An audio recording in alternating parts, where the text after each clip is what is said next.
Hello, my name is Marcus. I'm the compiler of a collection of therapy quotes entitled 1001 Windmills of the Mind, a collection of advanced self-help quotes taken from what's often called the psychodynamic or the psychoanalytic perspective, which long ago, as I understand, is referred to by some, or perhaps many, as philosophical medicine and narrative medicine.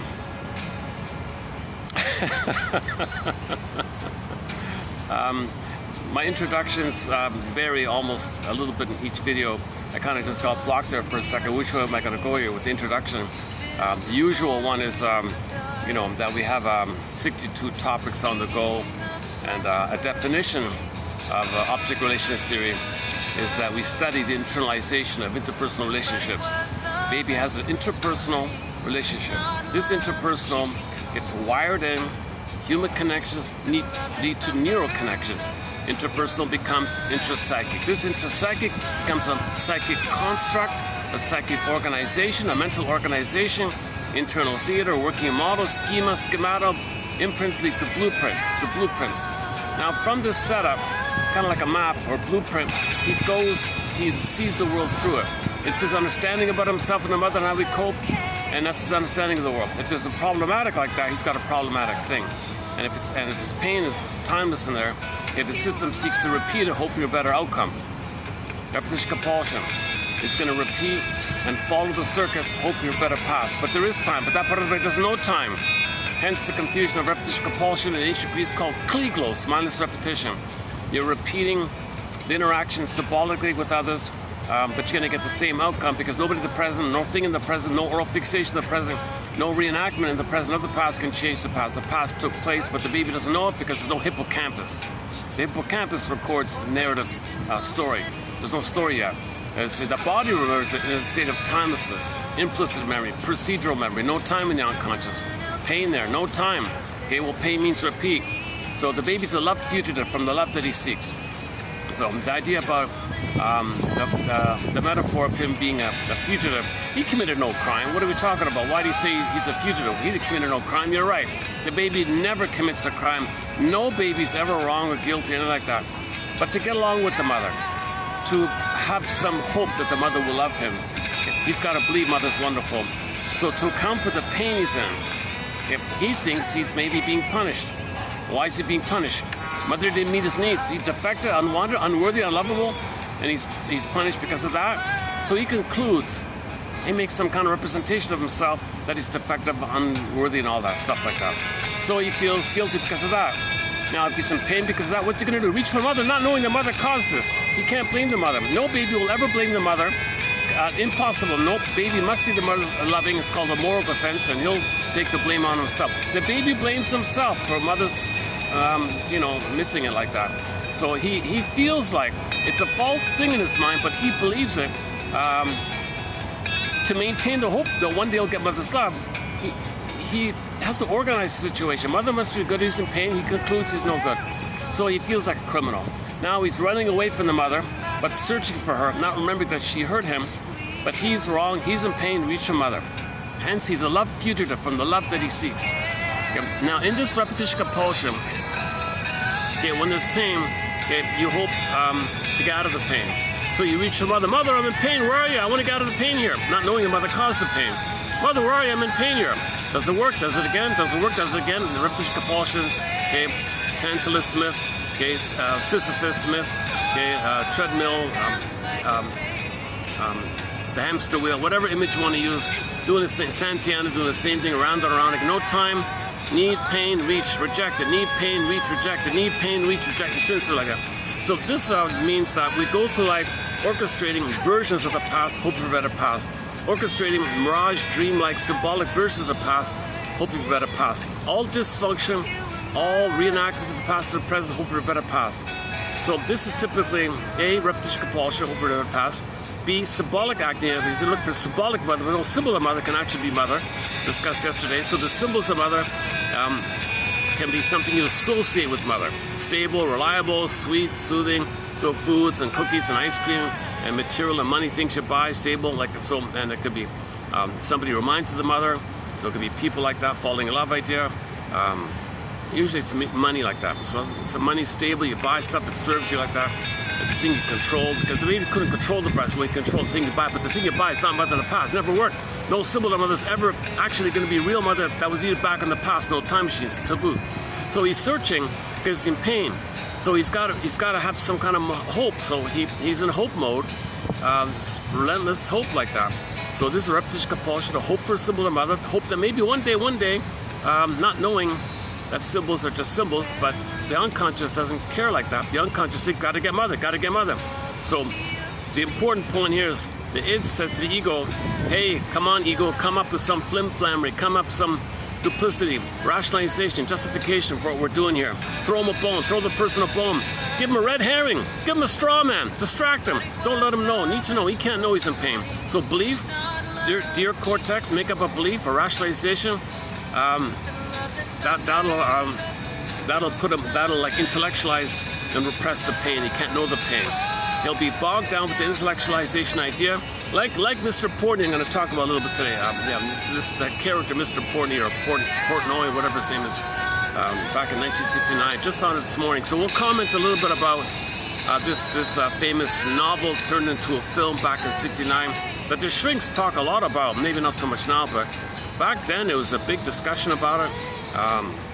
Masterson even mentioned it in his interview, the one interview that he did there. So we'll talk a little bit about this. But that Portnoy guy, he was very much like that. He was in his head. He would even use psychoanalytic principles and keep it in his head. So he's when you intellectualize too much and have ideas like that, you can use ideas to get away from feelings, or you can use ideas to bridge your feelings, link you to your feelings, lead you to your feelings, help you to get to your feelings, contain your feelings. It goes two ways. Now, intellectualization can be defense against feeling, or it can support your capacity to feel. So that Portnoy character was kind of a tongue-in-cheek, slightly tongue-in-cheek comedy kind of thing, or an exaggeration to make the point. But a lot of people do intellectualize to get away from the feelings, and his intellectualizations were based on psychoanalytic principles. Hence, the shrinks are so fascinated with it. But maybe they're doing it themselves. Okay, so. So the id said the ego, make up some thoughts that keep away from the feelings, repress the feelings. So the thoughts can be there. You can use any kind of thoughts, philosophies, including psychoanalysis. Psychoanalysis is also kind of a philosophy in a way. If you don't use it to help you bridge to your feelings, to help you know what you couldn't know, to help you have a feeling response, emotional insight. So that there's that potential like that. Okay. So anyways, the person ends up creating a rationalization. Oh, what's the big deal? The fruit wine's on sale. Okay, good enough. That protects and provides cloak, cover, camouflage, a blanket. So we don't know that our unconscious self, our secret self, our double self, the one who walks with me, who's not like me, who is me, someone's living my life and know nothing about him. This unconscious self, this construct, this mental construct, okay, our unconscious self. Okay, everything about us that we don't know, the repressed self, the hidden self, the secret self, the shadow self, okay, the inner child of the past. Everything about us that we don't know and we're in pain is recorded, implicit memory, procedural memory, okay, the constructs idea, whatever phrase you want to use. Okay, it's kind of driving us to get mother's love. So it's going to grasp for symbols of her via associations. It's not going to work, but it's got to do it again. And now what happens here is that when you search for a symbol of mother, Ullman and Paul theorized that the symbol of mother is what they call it an ersatz self-object, meaning symbolic mother. The activity of searching for a symbol of mother has the effect of making you remind yourself of when you were in a delirious, euphoric oneness, oceanic feeling, oceanic bliss with the mother, womb utopia time. So then you get the chemistry when you remember the good old days of when you were one with the mother, the oceanic feeling, oceanic bliss like that. So that when you trigger up and blip up those old memories, good old days, you get the chemistry associated above the pain you're feeling. It goes down, pain says chase, dopamine chase for a symbol to trigger the past. It goes down, chemistry goes down, pain's still there, dopamine says chase to trigger the past. It goes down, chase to trigger the past. So we're in this kind of looping phenomena, also Klieglos, repetition, compulsion, Santiana, mindless repetition, treadmill, like that. So this is the sadness about we gotta reach for mother. And we become addicted. We become painfully, masochistically addicted to this thing. Because how it works is, according to burglars, originally, back up a sec, when the baby originally wanted mother's love, and she was busy, she couldn't do it, no cunning tale, she was hoping to better pass on her end, wasn't available in the present to meet the baby stage. So baby signaled his distress. Mother, I'm distressed out here. I'm tension here. Where are you? I need a connection with you. I can't make it on my own. I can't develop without you. I need a cocoon with you. I need a continuous social interpersonal womb. I need an emerging symbiosis. I need your tenderness, your sweetness, the soil. I need your understanding and your love and your tenderness and your softness and your warmth and your presence. And I need you to like be there. Let me see that you see me. I need to see that you see me. I need acceptance like that. I need this quote-unquote containing and holding. I need this whole experience, this whole gestalt of your love. I need mother's love. Mother says, it's all about me. I'm in pain. I got to get a bit of past. I overlay my stance on the present, and I am going to shame you because mother shamed me and I became her. Mother, please don't shame me. I'm not you back then. All right, fine. I'll turn to you to mother me because I have a hope from my mother, and I'll turn to you to be a symbolic mother. Mother, don't do that either because I can't be my own grandmother to mother you back then. So the mother's in pain herself, hope better past. So she symbolically may turn to the baby as a symbol of her mother. It's not going to work. Or in the repetition compulsion, called negative magic gesture, in an attempt to know that she had been shamed, she's going to shame her own child so she can figure out that she had been shamed by her mother. And so either way, and other versions in this area, baby's not being seen. So he's going to stress, more fear. It builds up. Okay, it finally leads to the anger. The mother says, you can't be angry at me. It's all about me. I'm center stage. Who do you think you are? I'm the mother. Mother knows best. Mother's rights. It's all about me. Okay, rationalization. She's making excuses. Baby's a human being. Now, I can't see. I'm sorry, baby. I can't see that. It's all about me. I'm center stage. I never got enough love with my mother, so I'm still a solipsistic bubble. It's all about me. So I can't really do that for you, baby.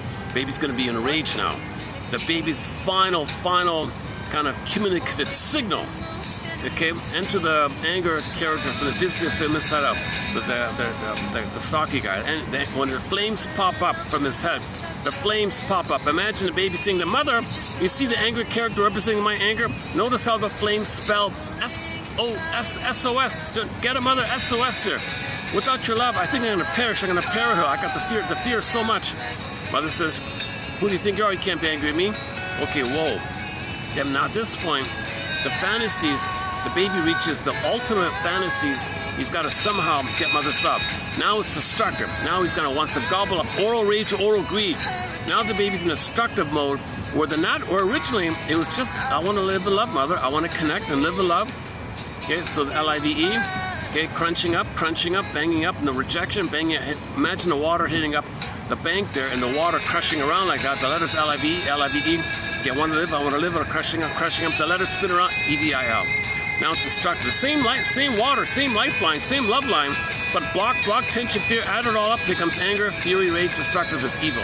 Okay, now the baby's destructive, just meaning destructive, but it's still a cry for love. The quote-unquote evil or destructiveness, devouring, destructive, okay, evil, okay, it's still a cry for love. Everything's love or a cry for love.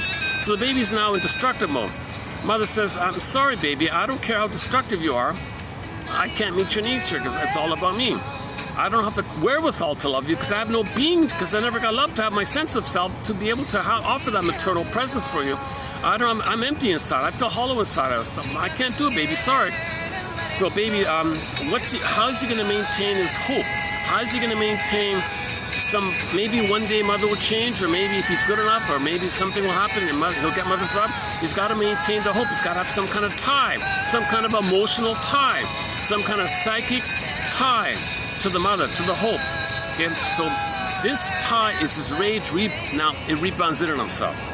So now he's criticizing himself, hating himself, blaming himself, inner critic. Okay, instead of a loving voice saying, I love you, you're a wonderful baby, I see you. No memories of that. He's got his anger attacking himself in lieu of that. In lieu of the holding interject, the soothing interject, the neutralized good object, he's got his own attacking himself. That's a tie to the mother. What a perverse situation, right? So he's got to hate himself. That equals his hope that mother will love him. Once again, baby reach up for love, block, tension, fear, turn to anger, fear, rage, block, hit the bank, rebound in. Now in the primary mentation, is pre-linguistic visual, intermissive fairy tales, the dream world, twilight zone. Okay, now you got dreams and fantasies and images.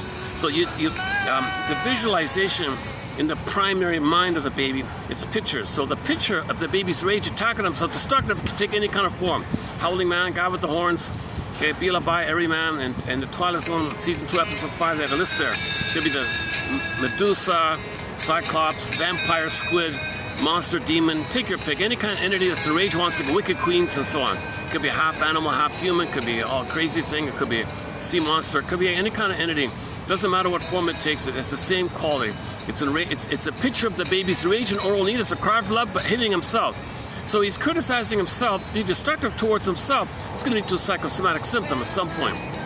The image was the howling mountains in a castle in the room like that. Now you got to disperse out. There's your negative personality traits or personality structure like that. Okay, so now, how does the baby deal with the pain of needing to cry for love in the form of hating himself? Hating himself, blaming himself, saying he's no good, saying he's unworthy, saying what he thinks mother said to him, I don't want you, go away or something. He's saying that to himself. How painful is that? How on earth is the baby going to figure this out? Bergler says he's a genius. Bergler says the baby's a bit of a little trick of the mind, a little genius. So the baby's going to find some way. The only way to deal with this pain is to pleasurize it. Somehow fool himself to make it pleasurable. Not really pleasurable, but a fake pleasure or something. So when the dopamine kicks up to search for mother, a similar mother, it's going to trigger the good old days of the utopia time. When you trigger up the womb utopia time, you get happy chemicals. Those happy chemicals pleasurize the pain, libidinalize the pain. Okay, so now the pain has been pleasurized by this phenomenon. Okay, so now he's dependent. He's dependent on this activity of searching to trigger the past chemicals, okay, because the pain is pleasurized, and to not be in pain, he's got to maintain the pleasurization of the pain by this activity called the misery machine, the rigmarole, the circus, whatever you want to call it. Okay, this activity where he's going to search for symbol, trigger the past, happy chemicals up, as he feels better for the moment. He's dependent, he's addictive. That's why Alman and Paul say the ersatz self-object functions as what they called an ATM, an addictive trigger mechanism, to trigger the oneness, happy chemicals mixed in, blurred in, meshed in with the pain. This dynamic is called psychic masochism. Baby can't know this, so the person's really only conscious of activity.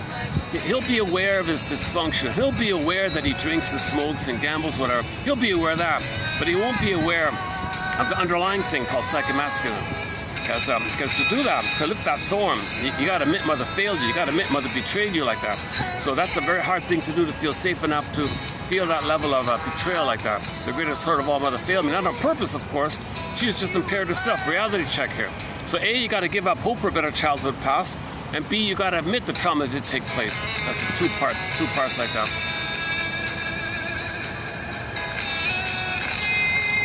As usual, I get a little distracted sometimes by the going-ons in front of me, being in the park here. All of a sudden. My second time out with the fan here.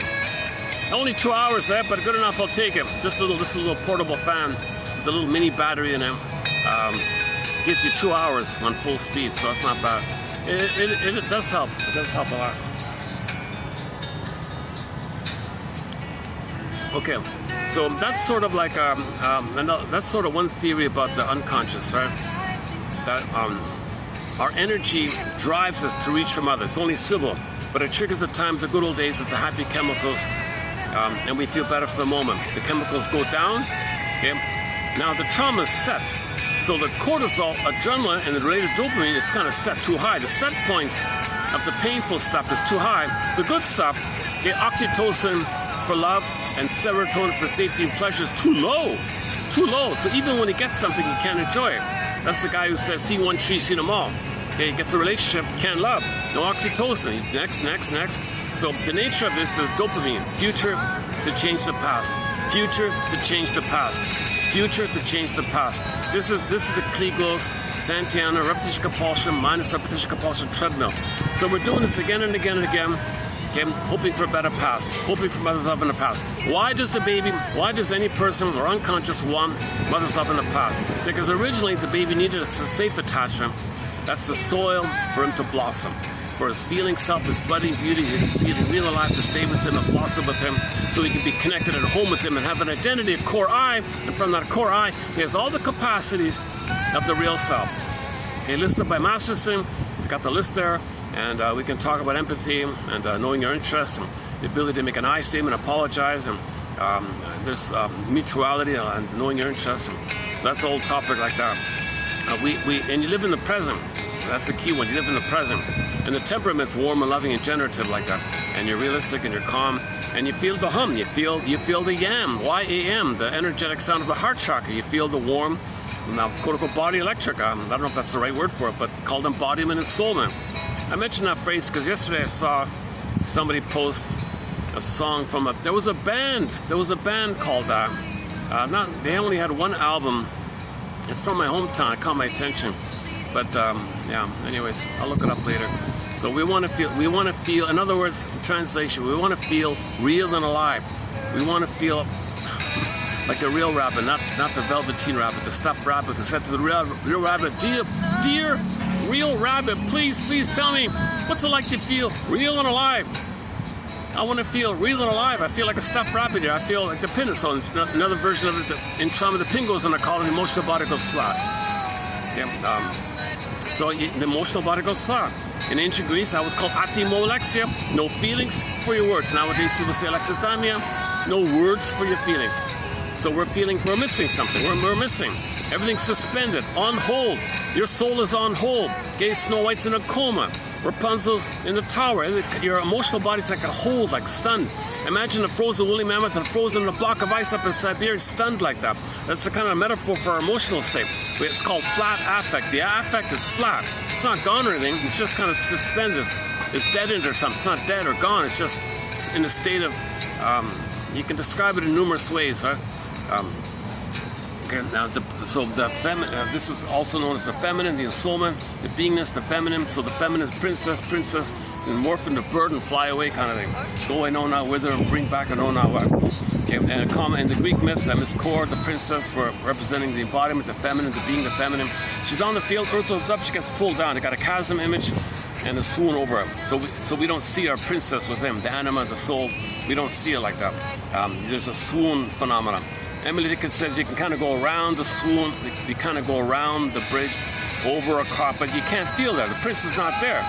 Once again, when the princess is not in the castle, there's problems in the kingdom in the fairy tale, right? When the princess comes back to the fairy tale land like that, everything's okay. Likewise, when the feelings come back in the body, the person is healthy and okay. Okay, so princess for the castle, feelings for the person. Similar analogy like that.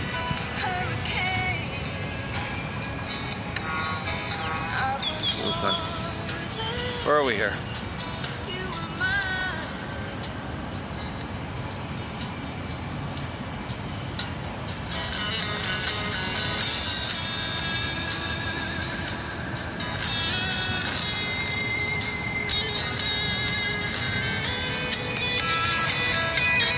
I do feel the effects of the heat. It's 40 with the heat index here. So I feel a little less patient to run through it all, so that's why I may be speeding up a bit. But normally, maybe I might try to discuss repetition compulsion a little further, some of the oral fixations, discuss the last video a little bit.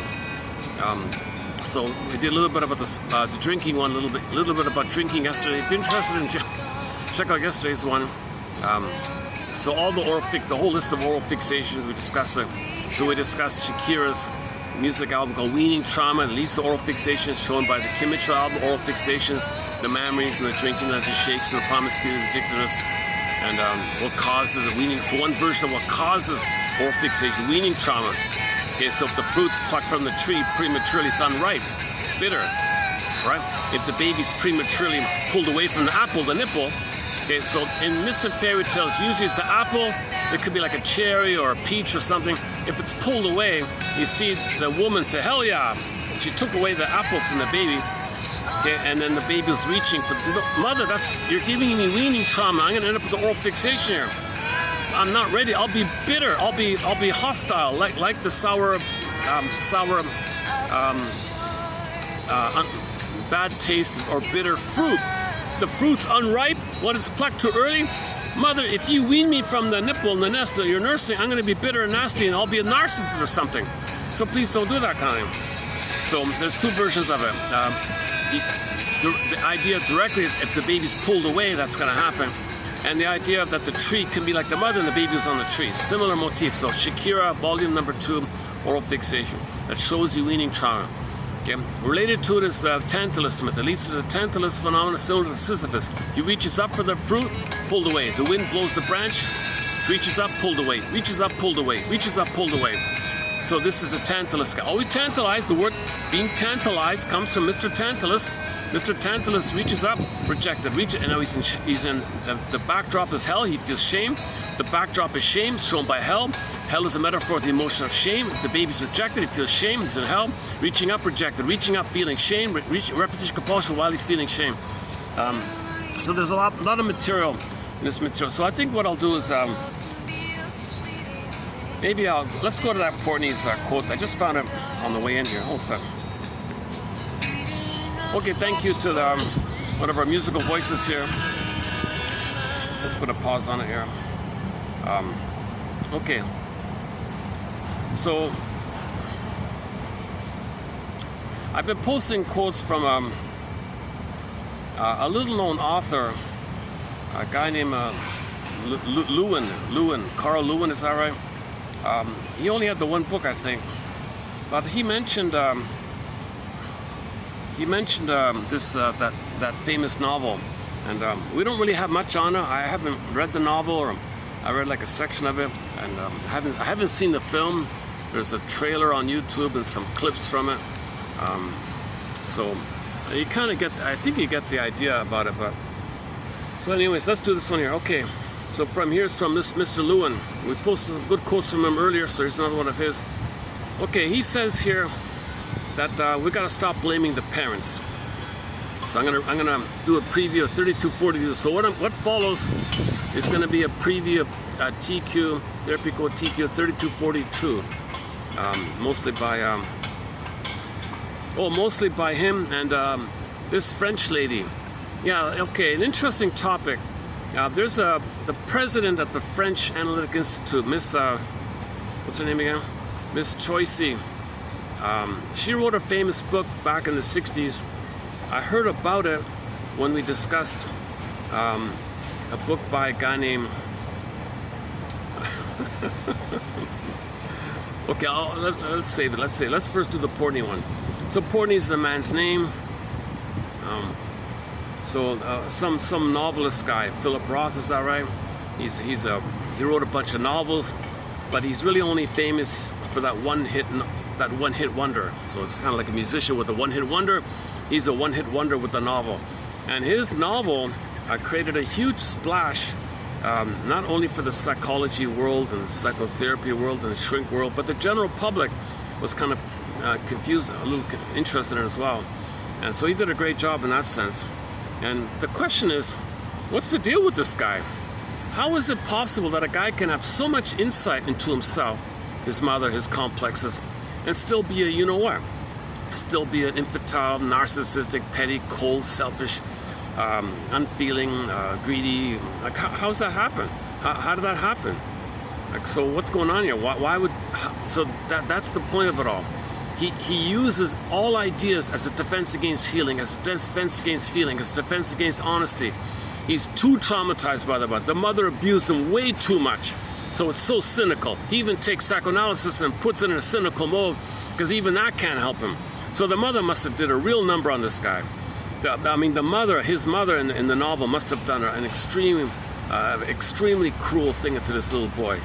Okay, she gobbled him up and smothered him and turned to the boy to nurse him, turned the baby into a little breast for him. Nurse me, baby. Comfort me, baby. She treated the baby like a breast for her, and then rejects the baby if the baby had any kind of initiative. No, you got to serve me. You got to serve me. So, what the hell? What the hell? How's ideas going to heal from this? So I don't know. He never. I don't know the full story myself either. But okay, anyways. This author here, Lowen, mentions it here. Where are we here? Okay. What about Mr. Portney? Isn't he responsible for his healing? He's like a long complaint. The thing is called Portney's complaint. All he does is complain. That's all he does. All he does is in a witty manner, he complains. It's just one long complaint about everything and everybody.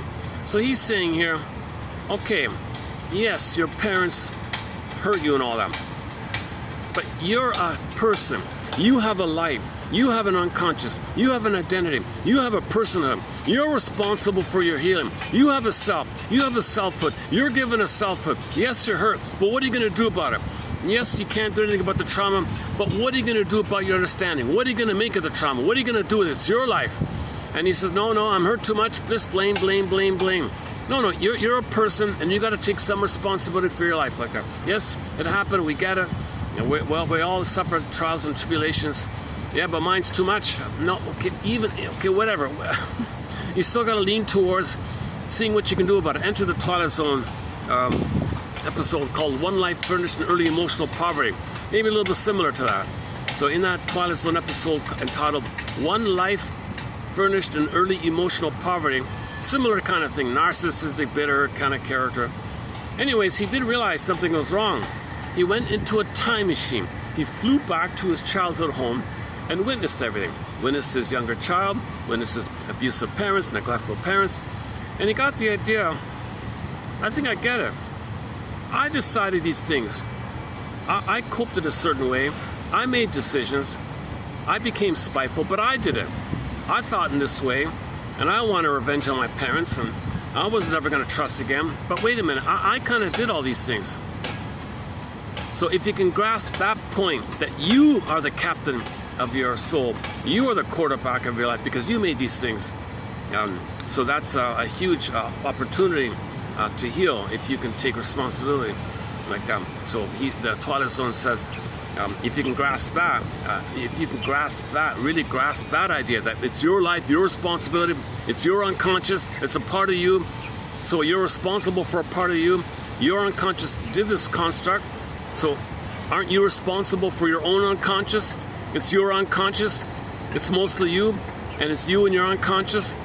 So you're the captain of yourself in a sense like that. So focus more on healing and how to manage things, how to organize, how to see things, how to interpret things, how to understand what happened like that, and then work on that and try to update things and try to update and have new meaning and understanding what happened instead of just being a passive victim and complain, kind of wallow and complain all the time like Mr. Portnoy did, or Portnoy, or whatever his name is. If you can grasp that secret, he said, it can free you from a useless burden. A useless burden, thinking that whining your whole life is somehow magically. So whining is a form of anger. Anger is a form of crying for love. Anger is saying, I didn't get mother's love. Okay, you think by complaining your whole life, magically your mother will love you in the past and apologize? There's no time machines like that. Another time machine. So if you can grasp that, they said, it can free you from dead cargo from the unconscious. So Twilight Zone means unconscious, dead cargo from the Twilight Zone. Dead cargo from this old thing you have. And who are you trying to convince anyways? A memory of your mother? She might be long gone. She might be long gone. And isn't it bittersweet? You're still trying to persuade your mother in the mind to love you? And physically she's long gone. Isn't it bittersweet? You're so loyal. You have such a strong emotional tie to your mother who might be 6 feet under from decades ago. Isn't it bittersweet? You're so loyal like that. Okay, let's say in the closing narration, they also say, all right, fine. Let's say she's alive. Let's say your mother is alive. You pick up the phone. Would she tell you? Would she confess? No way. You'll never get her. If she's a narcissist who hurt you, implying that she hurt you is a rage. Mothers know how to push your buttons because, hey, she sowed them on. They sowed them on. So you'll just get attacked for criticizing. Remember, narcissists is all about them. Narcissists think, the narcissistic mother should think that the boy should say, thank you for giving me life. Thank you for hurting me. Thank you for giving me the chance to be tied to it. The mother thinks in those kind of terms. The mother wants narcissistic supply, admiration, all about her, center stage. And you're going to go to her and say, mother, I'm hurt. You're criticizing. How dare you? It's all about me. She doesn't have a beingness to love. She doesn't have remember, a beingness and an identity, a soul is needed to apologize. The mother can't feel badly because she needs an I to do so. She never got an I to do so. So an apology means you feel badly. The authentic I feels badly. Okay, so normally in an apology, you feel badly about something. Okay, you write down to your friend, I feel badly about the thing I said.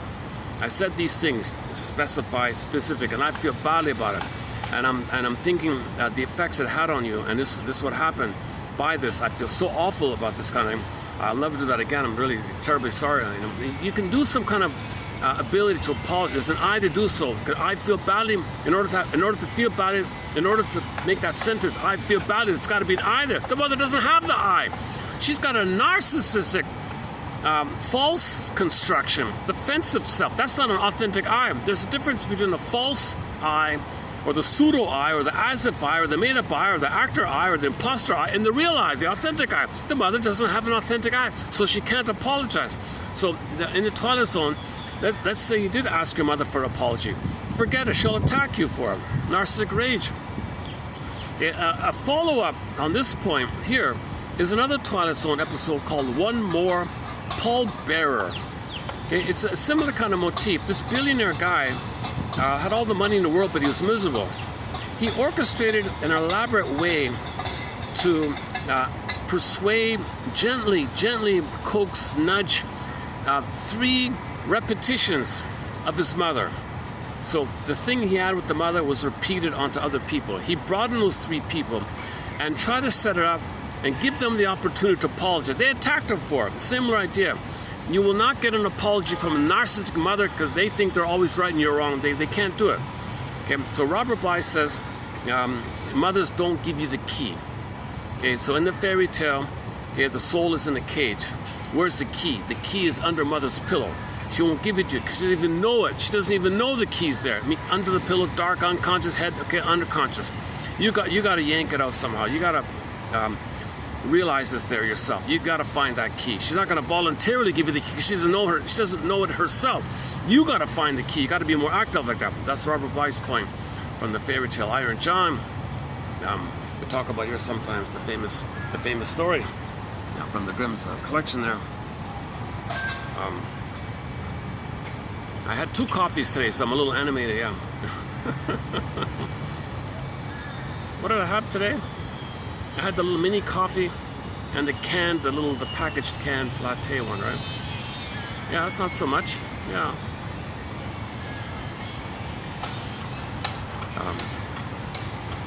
I'm not really fully rested, so I'm a little anxious like that sometimes. Sometimes I get a good rest. I'm calm. I can speak more calmly. Sometimes I'm a little anxious like this. Okay, maybe the heat and the no, okay. Complaint. My complaint. Okay, no more. So okay, back to Mr. Lou. How do you pronounce his name?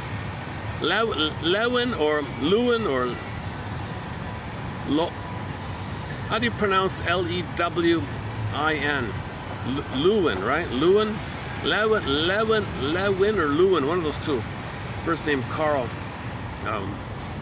Unknown guy. I don't even know this guy. I think he just had the one book. He had an early, passed away early or something. A German guy moved to the States in his youth or something. So he's saying here, come on, people, stop blaming the parents. Psychology, in particular psychiatry and psychoanalysis, well, psychiatry, he says, has done us a huge disservice by placing blame upon the parents for the psychological outcome of their children. I mean, he means too much. He's trying to balance the scale.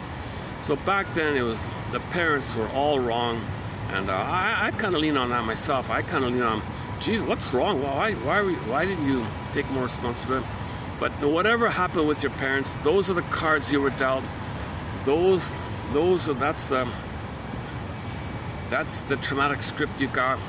That's your quote-unquote fate you got. You can't. That's out of your hands like that. What are you going to do about it? More or less idea.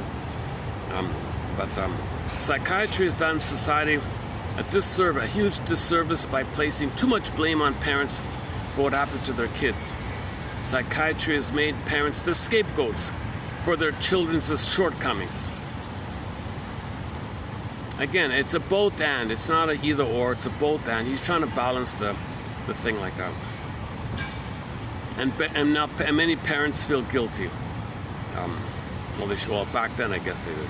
Maybe now they don't. I don't know. Worse yet, Worse yet, children are too much focused on the victim side. Yeah, you're the victim of your parents' narcissism. Victims of narcissistic parents, victims of narcissistic neglect, victims of... Okay. Psychiatry has released the child from any responsibility for his own destiny. Psychiatry has released the child. Maybe older child, right? Of course you can't blame the child for what's happening here. He's coping the best way he can. He means like later on, right? To grant the children absolution from responsibilities. He means like later on, like teenagers or something. He doesn't mean like babies, he means like later on, right? What you're doing is, if you always say the parents are wrong and the children's the victim, the parents are the villain, the children's the... Well, you're robbing the children, you're infantilizing them, and you're not treating them as autonomous persons. They're autonomous people. They got to find a way to deal with this kind of thing, right? Okay, back to the... So here's the Portney one. For example, the Portney one. Okay, blaming her, the mother, for the infantile, selfish, narcissistic character of him.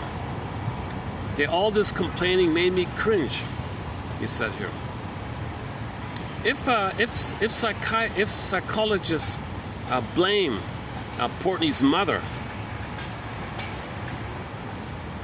okay, like when you see the film, he's in his 30s, he's a cold-hearted fish, nasty little, you know what, and all you do is blame the mother. Aren't you gonna pause and say, wait a minute, he's an adult here, he's got to grow up here, it's his life, don't you gonna put some responsibility on him? Are you gonna say, no, look look how terrible the mother was. This man's in his 30s and look at the way he is. Wow, that mother really did a harmful thing. Well, at what point do we say enough? Come on, Mr. Portney, make some effort. Use your intellectualizations, use your energy to know yourself. Look in the mirror. Look in the mirror. Stop coursing the environment, blaming the environment, getting angry with the environment, blowing off steam like that, complaining.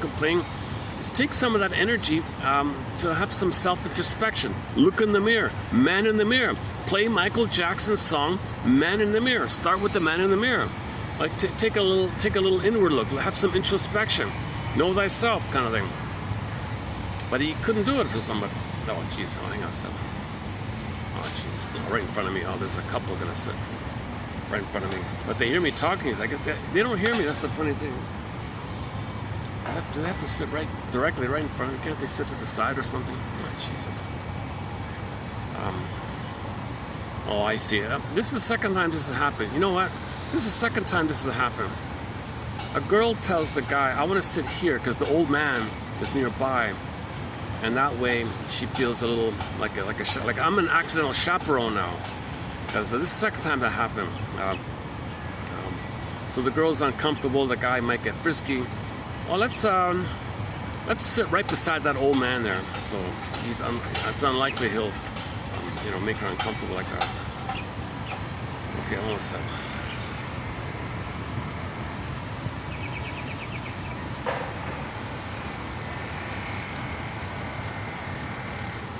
Unfortunately, it's kind of something a little distracting. So where can I? Let me make a little adjustment here. Yeah, let's play a song, and I have to move my chair. They're right, literally right in front of me here, like this. Okay, give me a couple minutes to shift my chair around, so I'm not too distracted by this. Depends on my mood, huh? We haven't played, we have one rock song, like one hard rock song. Only one. I haven't played in ages. I was thinking this morning, let's play some rock music for a change here. So here's a little known, an unknown rock band out of Germany from the 70s called Pan Ram, is that right? So here's one of their songs here. This is the only song we have of theirs. Where is it here? Okay, this one here. Okay, see in about 5 or 6. This is a longer song, about 7 or 8. This is about 7 minutes or something like that. Okay, that'll give me time to have some tea. Okay, see in about 7 minutes.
is empty in black and gray.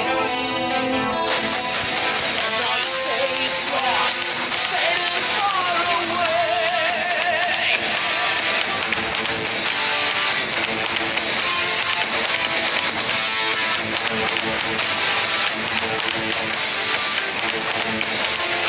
There's nothing left to feel, nothing left to think. Got to find a way to get enough. Nobody offers to find us. In every late night show, people come and go.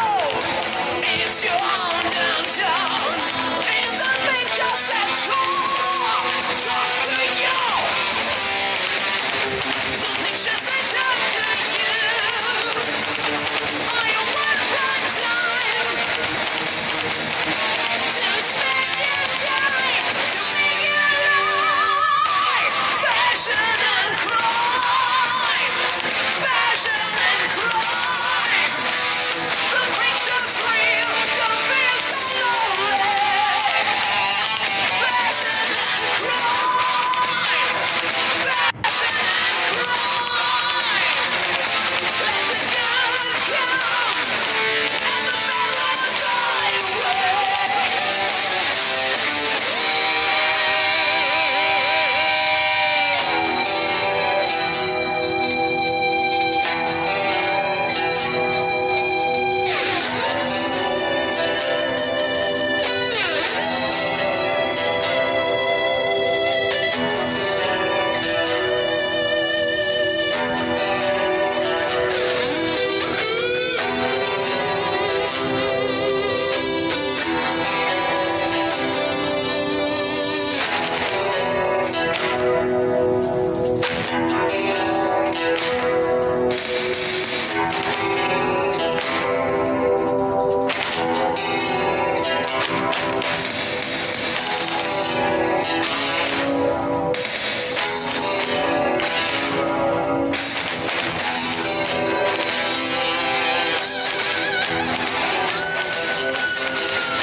Let's do passion and quotes. How about?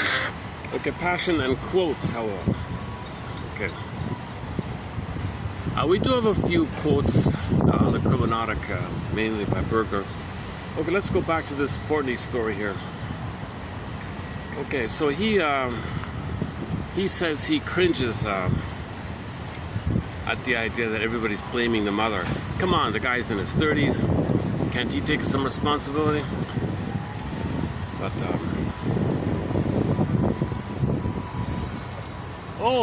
Oh, it finished. Oh, look at that. The fan stopped. Huh? You gotta be kidding. Not even an hour. You're kidding. This was fully charged when I started. Yesterday I got 2 hours today.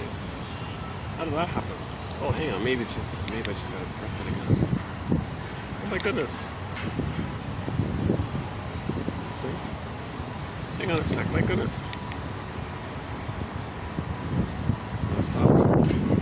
Oh, look at that. Only an hour. How did that happen? How come yesterday I got 2 hours? Today I only have 1 hour. Okay,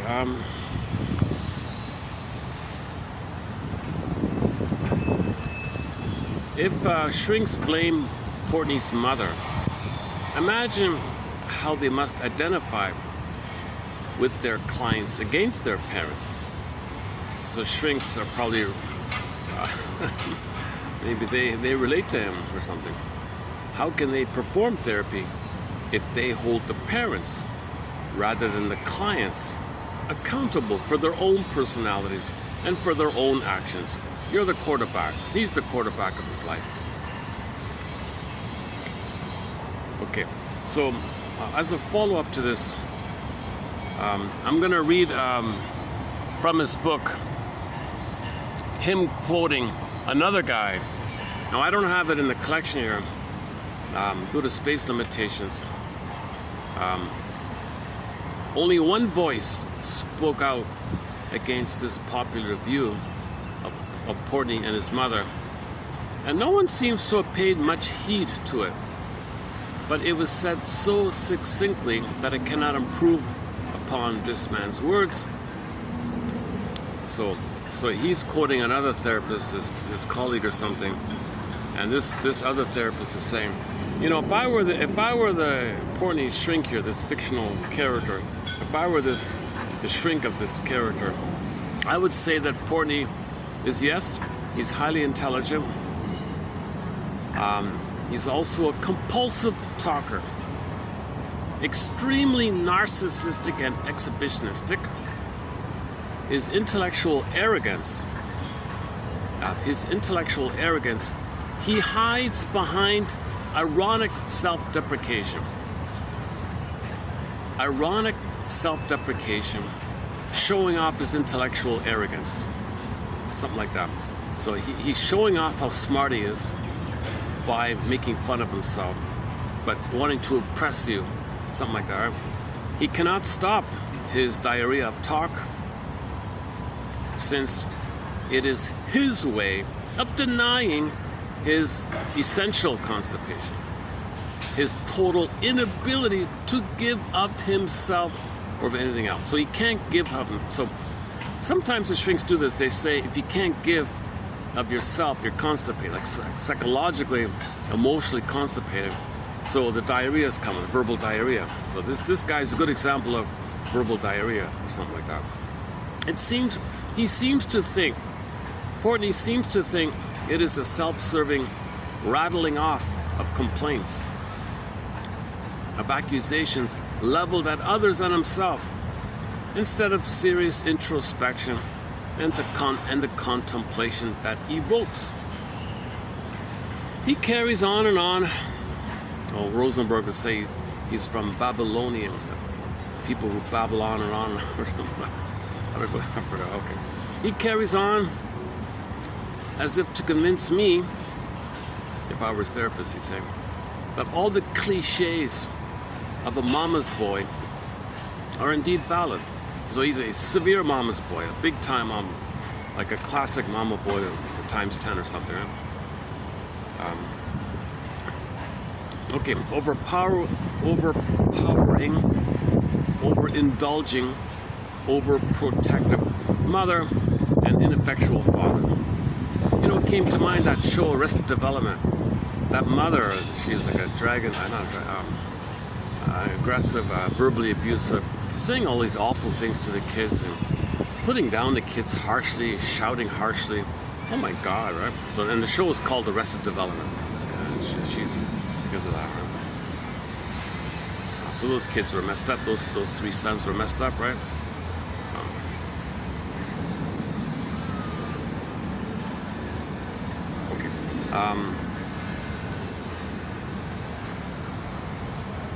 Any sitcom where the mother's shouting and barking and insulting, anything like that, it's sort of like that.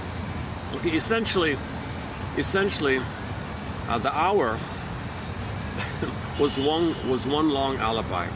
I am to understand that if he cannot meet life, cannot relate to another human being, it's not because of how he construes things. It's not because of anything he does. Oh no. It's not because he misuses the situation or twists or provokes it. No, he can't do it. He can't think that way. It's because his parents. Because of his parents. With the mother shouting at him. Okay. He is the master. He is a master of the alibi. And like the clever lawyer he is, plays both sides of the road. He blames his misery on both kinds of trauma.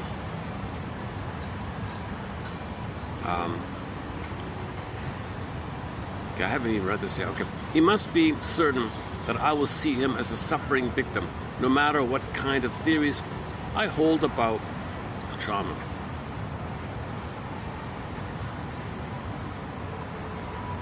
But only his self-hatred that forces him to defeat all those who might try to help him. So there might be people that try to help him along the way. He just had a contempt and would mock him for it or something. How stupid you are, don't you see? Okay, the tirade against his parents, especially his mother, is uninterruptible. It was like a satire. It was like a satire on the complaints of most of my clients and on the tenets of psychoanalysis, that of the dominating, engulfing mother, father, whatever, and of a mother too involved, too narcissistic, the mother being too involved with her concerns. Now Portney's overpowering love for his mother is turned into a negative projection, so that what becomes overpowering is the mother's love for him. He projects it onto others. Overtly, he complains that she could never let him alone. Overtly, he complains that she could never let him alone. Overtly, he complains that she could never let him alone. Was all intrusive. Overtly, he complains that she could never let him alone. Was all intrusive. Behind which lies an incredibly deep disappointment that she was not even more preoccupied with him. So now he's complaining that she wasn't more focused on him. Some twisted thing around. While consciously, so he's being cynical by saying, my mother didn't pay enough attention to me. He's being cynical about it. While consciously he experienced everything she did as destructive, behind it is an incredible wish for more. He wants more, an insatiable orality. So now he's caught in some kind of addiction of trying to fill a hole, of wanting more of her. So she's giving him no love, and he complains about it. Now he wants more, trying to fill like an empty hole kind of. An insatiable orality, which is denied and turned into the opposite by his continuous scream of its being too much. Even the most ordinary. Okay, so later on, one example was the mother asked him to do a tiny little thing, and he went crazy.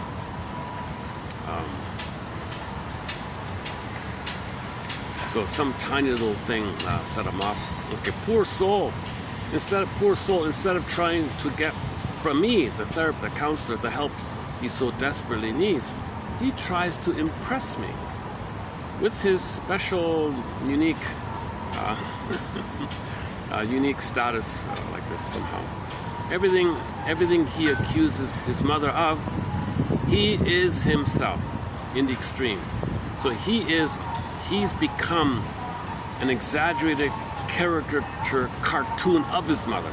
He is the mother in male cartoon form, basically. Whatever the mother did for him was always too little. Oh, hang on. She exploited him because she loved him too much. He exploits everyone because he loves no one. Oh. She exploited him because she loved him too much. He exploits everybody because he loves no one. Yeah, okay. Okay, so this guy could never have a girlfriend or relationship or something like that. Clearly, his promiscuity is one big effort to keep from his parents what they want so much, while making certain he is punished for it by getting nothing that is meaningful to him. Okay, he's trying to punish him. He's trying to punish his parents by punishing himself. He's kind of like suffering himself, thinking he's getting revenge on his parents. He's doing this Fyrek revenge thing, or if he's suffering, maybe the parents will suffer, something like that. Okay, and it kind of goes on a bit. Maybe we'll just leave it there. Okay. When Portney's complaint by Philip Roth was published, there's all these reviews and things about it. All right. Okay, let's leave it. Let's just leave it there. Let's go back to our quotes here. You know, that a little bit ties in with the French lady here. All right, so let's. Okay, and this next part here. Maybe a couple of months ago, I by chance came across Greenwald, a guy named Greenwald, wrote about women who can't love, and specifically women who became call girls. He tried to analyze them, and I posted a page of quotes from his book. And he mentioned a little bit about this other book from France, and I just, okay, whatever. So I came across it by accident. Oh, there's that book he mentioned. So I'll include it here. So I'm not really too familiar with, I'm not too researched in this kind of thing. We don't really cover. It's a shortcoming in this collection, this kind of topic. We do have a few quotes on Don Juanism, and I was trying to get more quotes, so I included Greenwald's quotes on the call girl. So she hates men, wants revenge, give me money, that's mother, I hate you. So she can't love, sort of that general kind of thing. So I found this French book, this in the 60s, which seems to be well known, and so this adds to it a little bit. Okay. So this is Mrs. Choisy, the president of the French Analytic Institute. So okay, well we got to check this out here. What does the president say here? Okay, so she quotes. So she interviewed all these girls, right? One of them said to her, "You know, shrinker lady, every time I'm with a man, I take revenge on my father who didn't love me. I wanted to debase my father's daughter. By destroying myself, I destroy him. Ha! In every man I despise, in every man that I despise, and every fool to whom I sell fake, interaction with, instead of giving him love or anything, in every money machine thing, I express hatred of my father. And if I submit to my manager, it's because he helps me to take revenge on my family." This is what the call girl said, filled with hostility, filled with revenge. Okay, so she goes on here. Okay, so in general, she says the motives of these call girls, or harlots, or whatever you want to call it. Number one, mainly, there is a great basic anxiety due to the lack of parental love in childhood. This amounts to the negation of the right of the baby to exist. So at the heart of it all, the mother didn't want the daughter, something like that, or the father, something like that. To abandon oneself to love means to face the danger of death. So to trust is going to trigger the abandonment. So to be vulnerable or to love or to connect, it triggers how the mother didn't want it. I don't want to face that. She doesn't want to face that, right? So she's in this dilemma of not able to love because the memory would bring up the mother didn't want her. Something like that. That's what she says here. But she's got to get money and she's got to get her anger out. So this profession seems to offer that, right? Okay, this amounts to the negation of the right of the baby to exist. To abandon oneself to love means to face the danger of death. Yet this early pattern is unconsciously repeated. Repetition compulsion. How do you repeat this? Okay. One will tend to love those who don't love. Okay, so she can't accept anyone being nice to her, put it that way. Okay, so hate is a basic thing here, some kind of rebelliousness, some kind of revenge, etc. Okay, and another variation is the disapproval of the father onto the daughter. The daughter wasn't able to get father's interest, curiosity or something. Failure to charm the father, and the ensuing frustration. Okay, so if she felt rejected, well, she does that herself. She rejects herself due to the early loss of the value in the eyes of her parents. From the psychological and even more purely psychoanalytically minded standpoint, there's no such thing as good or bad. There's only how people adapt. So the girl. Okay, back to the Mr. Ecker. If somebody's doing this kind of thing, her unconscious thinks if she didn't do it, something worse would happen. Whatever someone's doing is dysfunctional or self-defeating or antagonistic or debasing everything to herself and her customers, and debasing herself, debasing love and all that. Well, that's the repetition compulsion of repeating. That's the emotional tie. This harmful thing she's doing, that's her tie. That's the tie. So if she didn't have the tie, she'd be a goner, like she said. So to have the tie, she does these kind of things. Okay. Next part here. Okay, she also talks about her manager. This woman has some kind of manager here. Her manager, okay, what about him? Most likely, he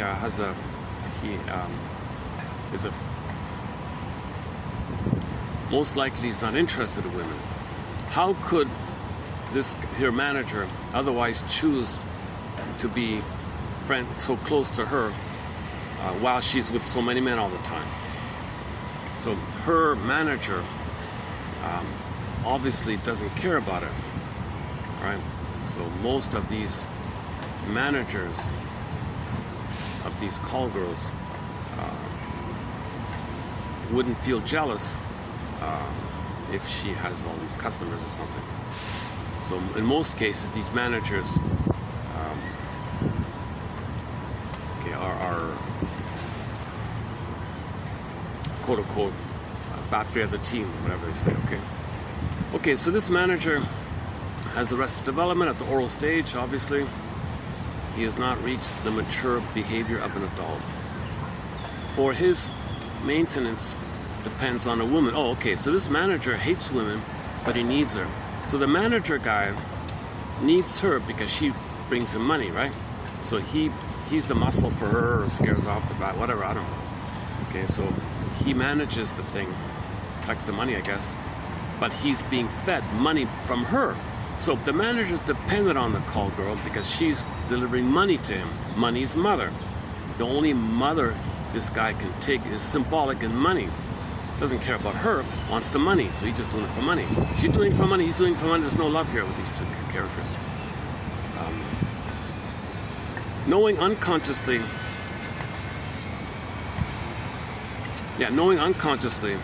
his situation, he may be a brute. So a lot of these managers are aggressive like that.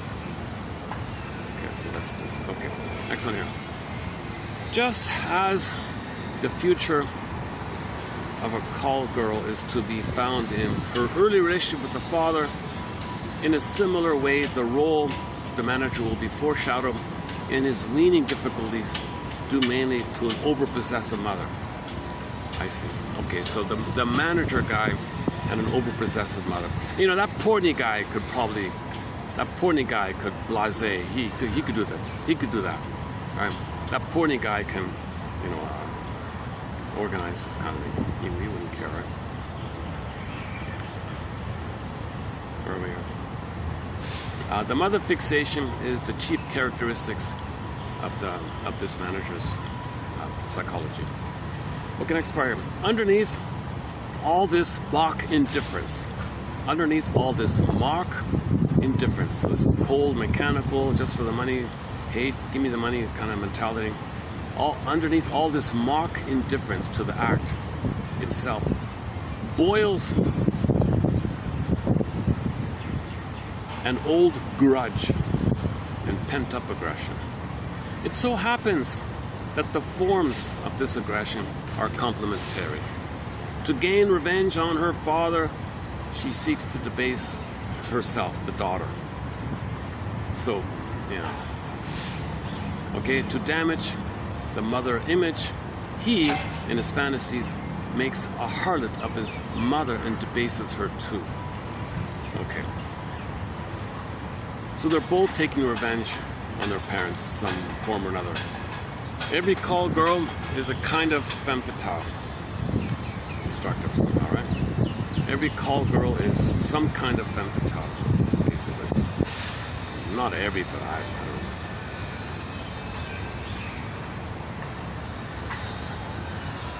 don't know. Okay, that when you say every or all, that's like an overgeneralization, so there's probably exceptions to everything.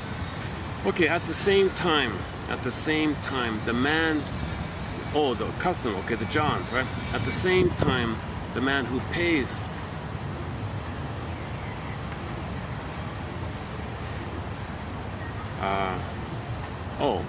so he treats the woman like a thing. It's like a merchandise or something. So he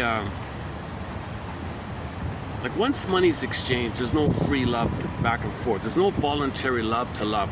Once money's involved, I'm not giving, you're not giving, I'm not giving. You can thingify my body and I just want your money. I'm not going to give you anything without money. So once money's involved, it turns into this area, right? Everything's debased and devalued like that. There's no tenderness and feeling and love in the heart and golden ball and beauty and companionship. And there's no companionship. There's no trust. There's only hate. There's only hate and revenge here, right? There's no love. The customer denies her soul. She doesn't want to be seen, right? They thingify each other. He thingifies her, she thingifies him, quote unquote. Money is heavily loaded with all kinds of psychological conflicts in our civilization. Among many other things, money symbolizes power. The act of assigning a mark of value to this debases it all. All right, that's obvious.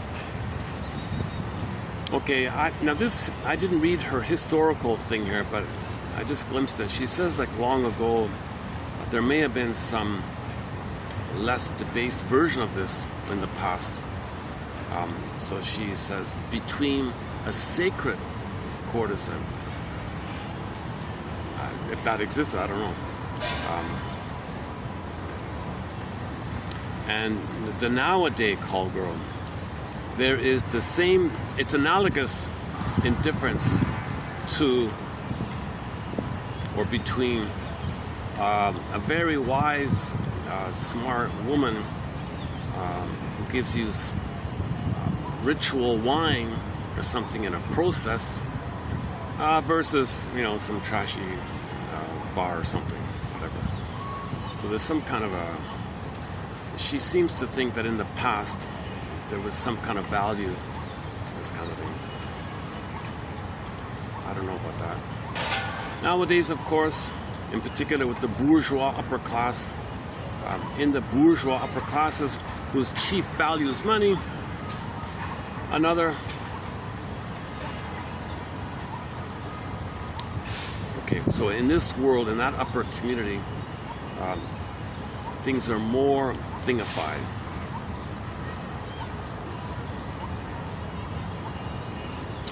And a woman in the upper class feels it's unfair competition that the man, she has to compete with a harlot girl who looks pretty or something.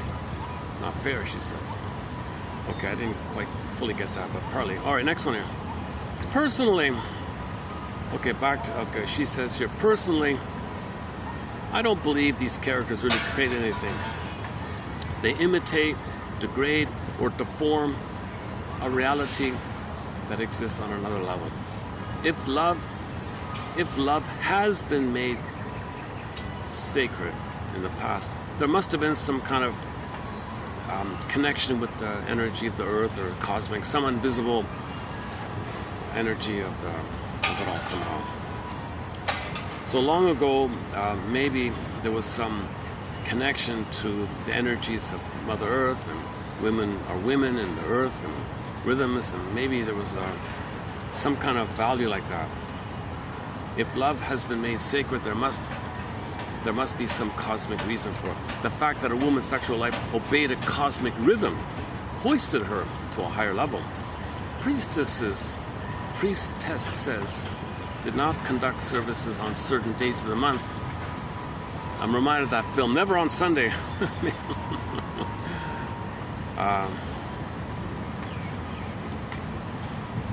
Priestesses didn't conduct services on certain days of the month because they did not want their own cosmic vibrations to interfere with the collective vibrations. Okay, now some guys wrecked all this. So whatever value there may have been in the old brothels, whatever, that was crushed. And now it's all debased. I think that's what she's saying here. When this was all wrecked,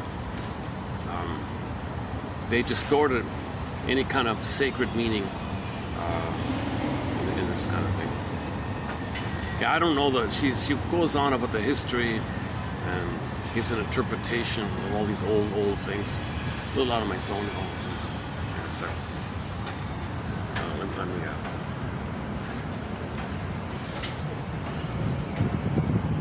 see if I can move over here. I might have to change spots again. Hold on a second.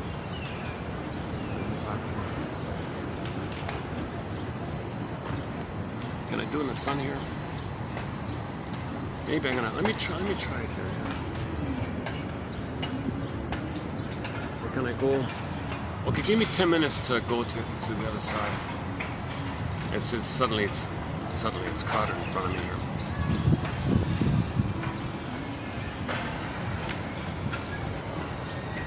It's gonna be too hot. I've got no fan. Yeah. Okay, give me 10 minutes to go to the other side. Hold on a second.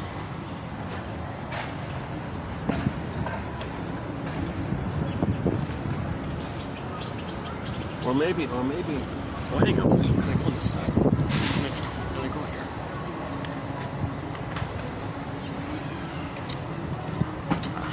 Okay. Hold on a second. Okay. Let's change. Hold on a second.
sit here.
Oh good, my backup spot is available. Let's go there.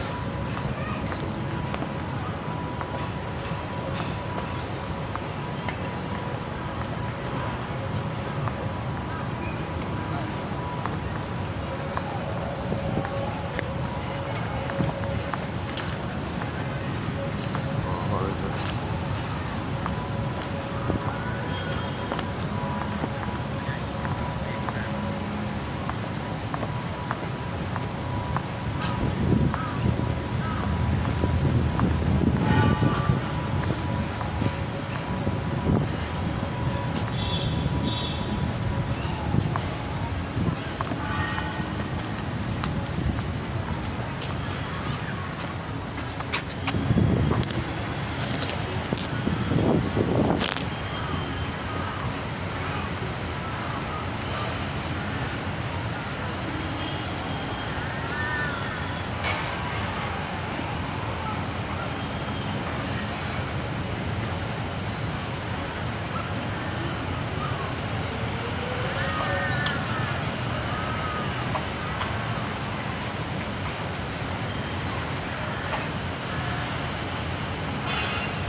Okay, so maybe I'll update. I only skimmed little bits of this book here, a little dense kind of book of hers. But the Greenwald book was good, whatever that was called. Look up Greenwald. What's his first name?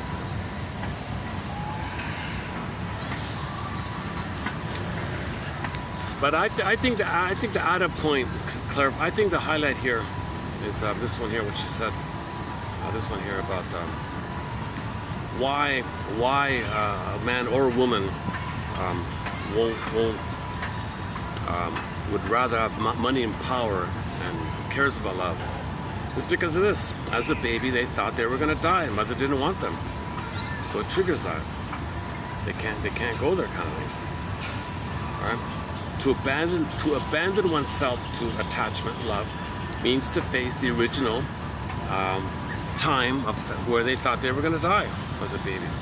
they can't do it, right? Something like that. So they only self-awareness and therapy. Neurotics only change with therapy. He said yesterday, neurotics only change if there's some kind of therapy. Regular life experiences, I not do. Oh, somebody's staring at me. Am I in there? Oh, I gotta. I didn't know there was somebody. They were. I didn't realize it, but there's a little towel in front of me, and I thought no one was sitting there. The person just appeared, gave me a pretty stern look. Are you gonna interrupt me here? Oh, gee, do I have to move again? Okay, let me lower my voice a bit. Okay, she checked me out. She's okay. All right. maybe she had to move. It's a small park, you know. It's hard to establish a spot like a regular spot. There's always activities going on. Robert, all right. I hope to. I just discovered a book called The Birth Book by Raven Lang. Looks very promising. I just peeked 2 minutes at it. I haven't. So the one quote here is, "Birth is a moment of magic that can unite all those present and enhance the formation of familial bonds."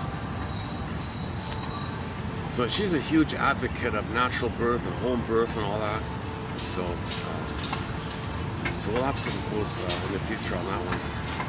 And she quotes her buddy, a medical doctor, who says, "Oh, birth is way too important to leave it to hospitals and doctors." This is a doctor saying this, right? Oh yeah, she looks tired now. An older person.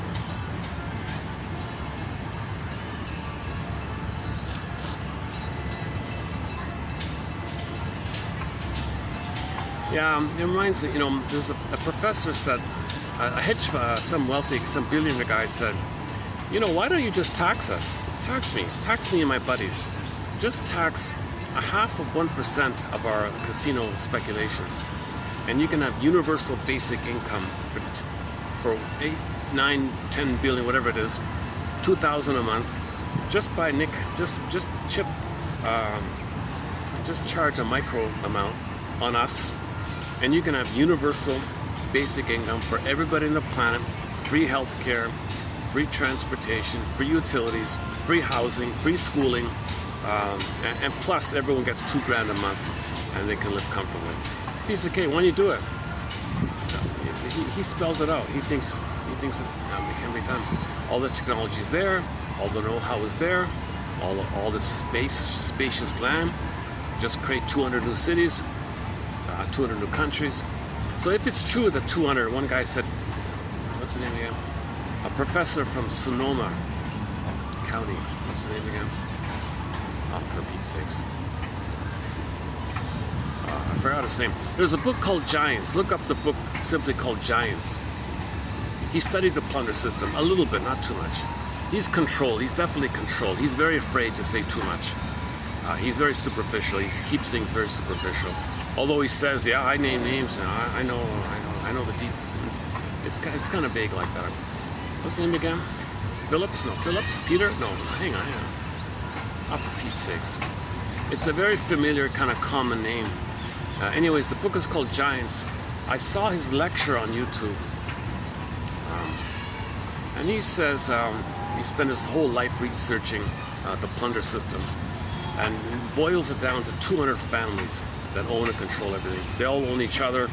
It's all intermingling.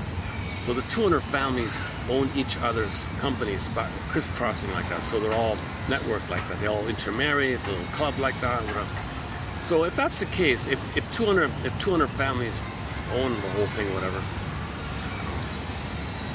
why not free up all this land they own, unused land? You're just poisoning it. You're just hurting it. Create 200 new countries. Create 200 new countries. You can name it after those families if they want. Make them feel important. leave the world better off, wean themselves off the plundering, you know, by the micro percentage of the transaction gain. And they can leave with a country named after them, and they can have a friendly competition of which of these 200 new countries can be the most sustainable, the most beautiful, the most self-functioning, a merit system, of course, and they can set it up like that.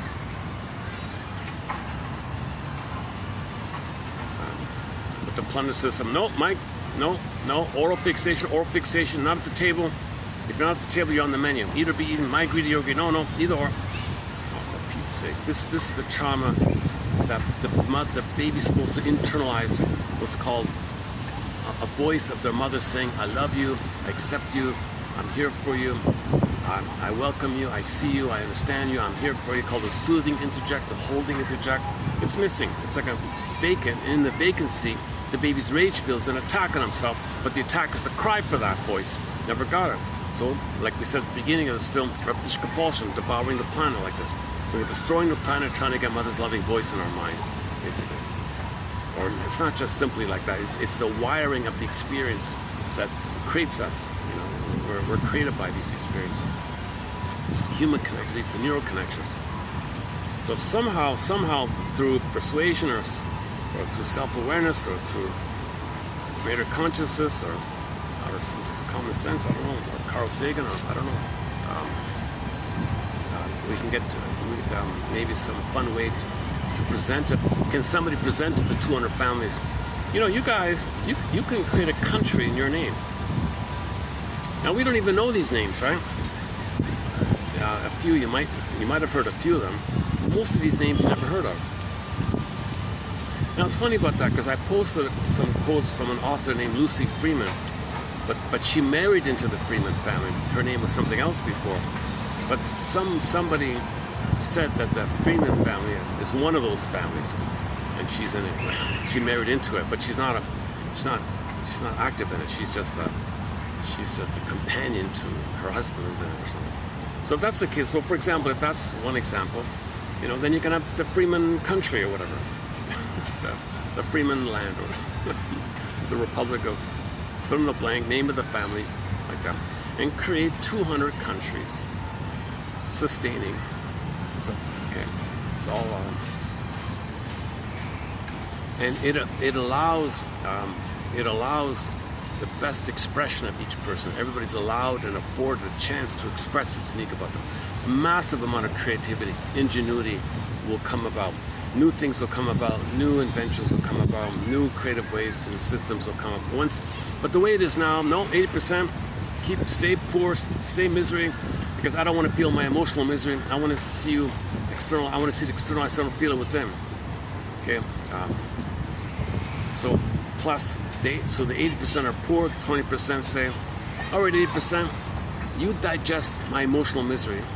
You be one with me, and be symbiotic, merging with me. Okay, be my mother, in other words. Love me, digest, take my hate, give me love so I can have my identity. Can't be done. It cannot be done. But that's the psychology of the positive intention, if we can say it that way, of why 20% plunder the 80. They want the 80 to be the breast, to pick up where development got frozen, recreate the fusion and the oneness, so the 20%, so people can have their identity. So this is called projective identification discussed. Is it below?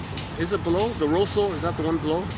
Look up the Rosso quotes. If it's not below, it's in the one, it's either this one or the next one. Gratstein explains it as well. Melanie Klein. So if somebody feels emotional poverty, they want to see externalized, so they create physical poverty as a symbol of their emotional poverty. Okay. So that's part one. So they don't feel it within. Part two is that symbolic breast that should digest, process, and give them love in return, i.e. be one with the mother, and so they can have that soil, so they can have their feeling self.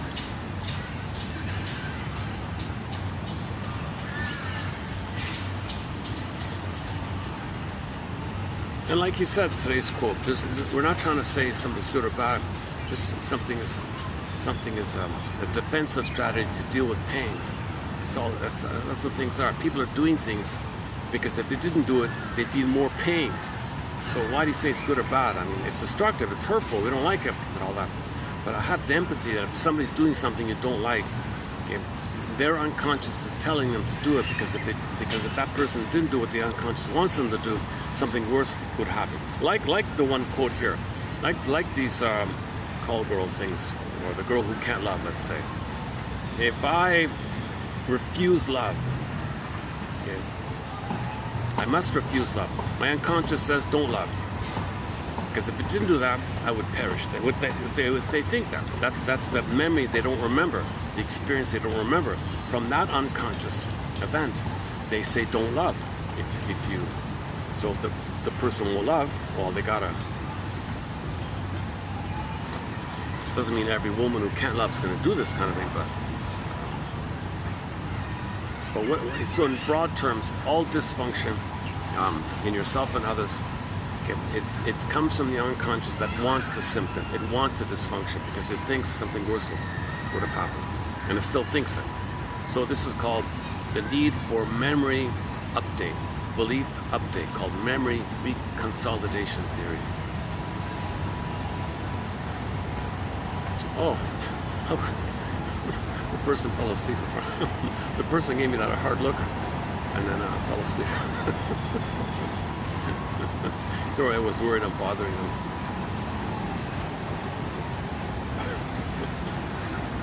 It's pretty, yeah, it is pretty hot out here now. Oh my God, that gizmo I bought. It's a bit of a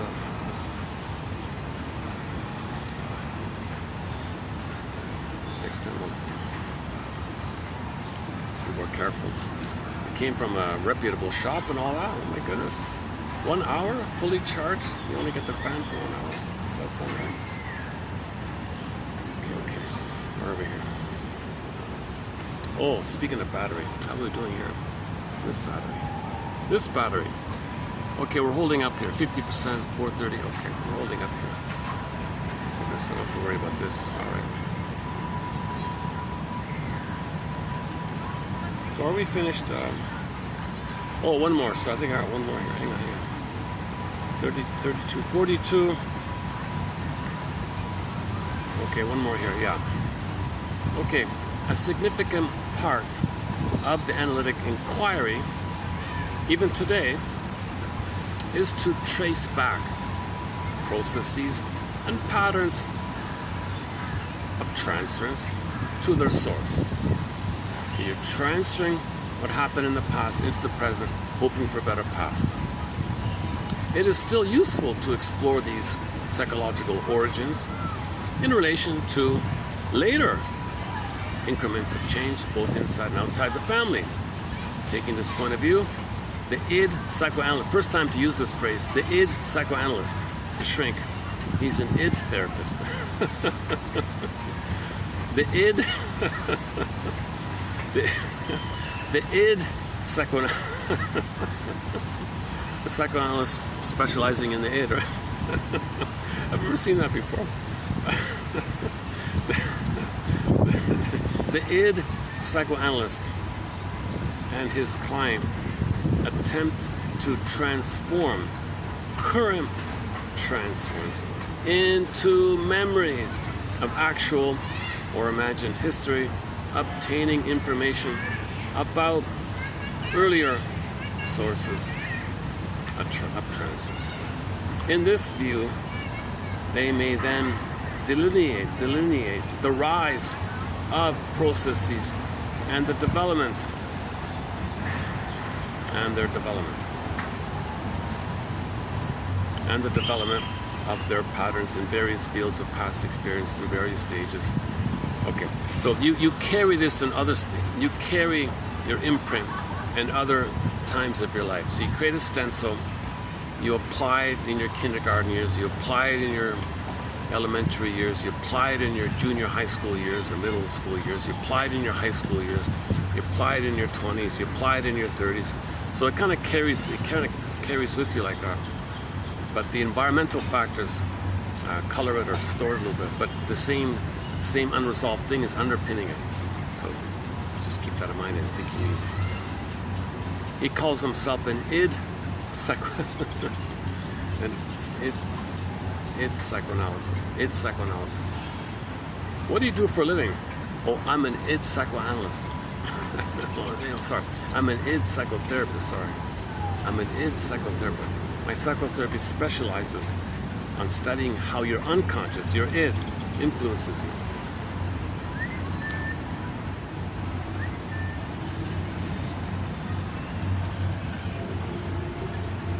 Let's see if this will read out. Hold on a sec. Birth is a moment of magic that can unite all those present and enhance the formation of familial bonds. Ravenling birth is too important to leave solely in the hands of doctors and hospitals. Dr. Michael Witten.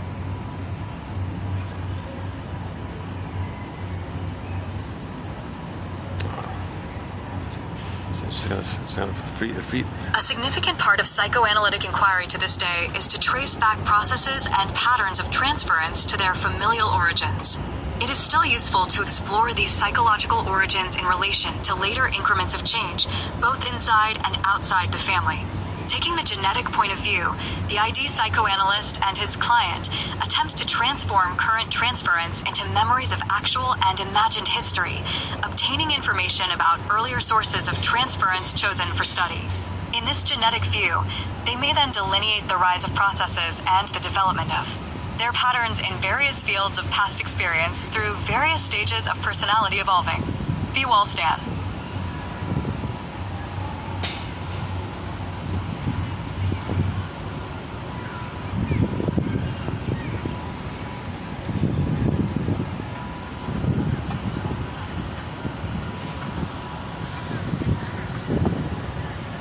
Wolstein. Benjamin, is that it? All right. Are you going to continue or freeze up?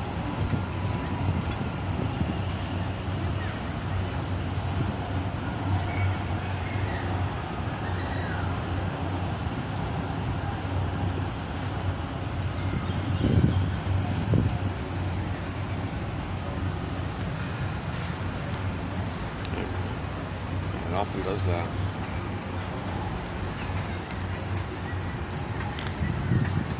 The next one was about that French author.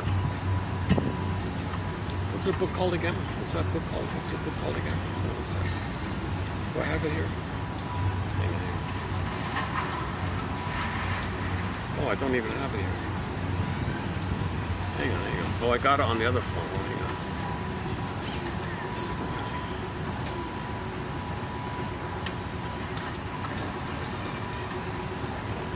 Oh, it's on my other phone. The phone I'm holding. Yeah, maybe we should dig up Greenwald, right? Greenwald. Let's go to the channel. Just type in Greenwald and see if I can dig him up. It was a few months ago. I remember doing it up there actually.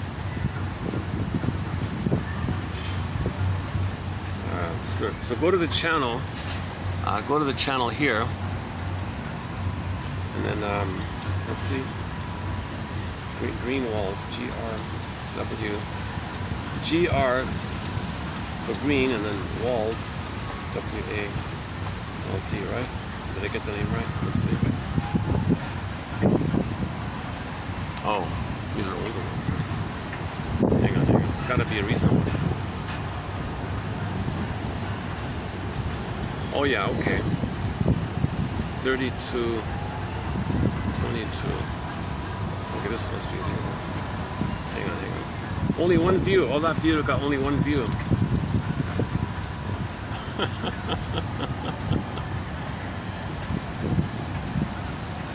Hello, my name is Marcus. I'm the compiler of a collection of theories. Hang on. Okay, and then go to the box there. Let's see, is it here? Greenwald. Ecker.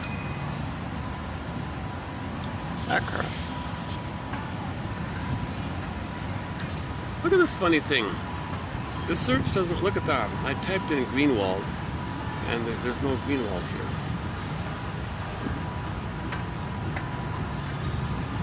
Look at that.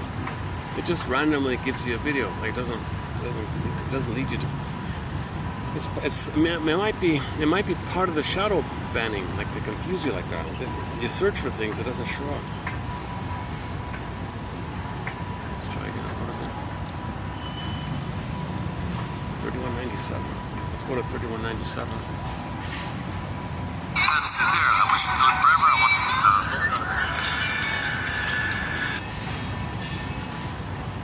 Oh, Greenwald. Hang on. Is it possible there's some payoff for this suffering, some advantage? Have you ever thought of the possible advantage?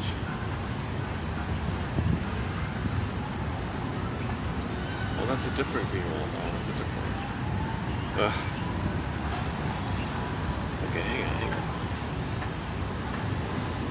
Let's just do the search into books.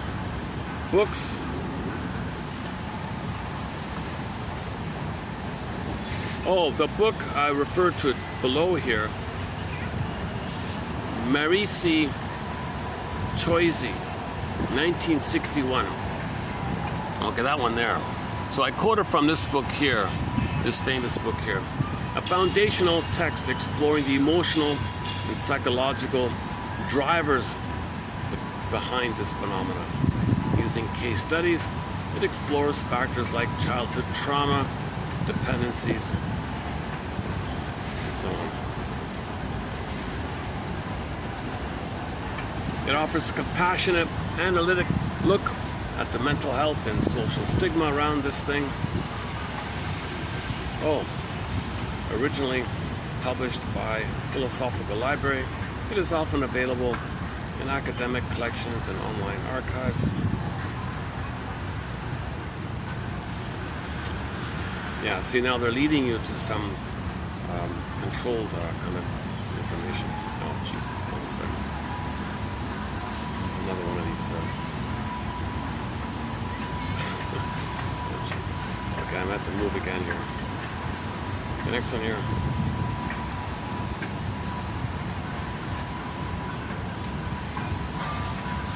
Oh, listen.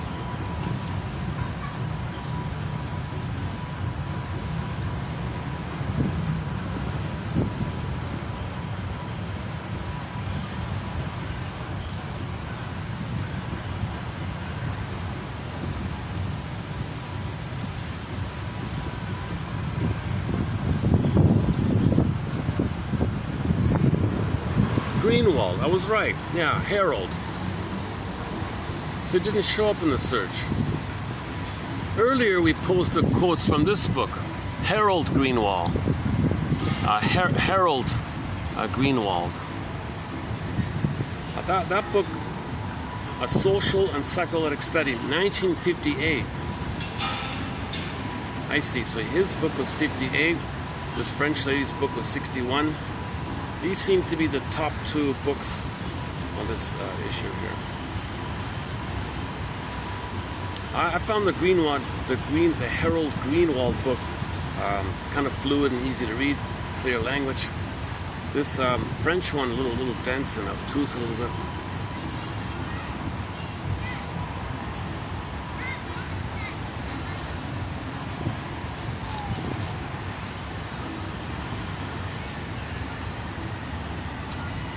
But it repeats the childhood thing.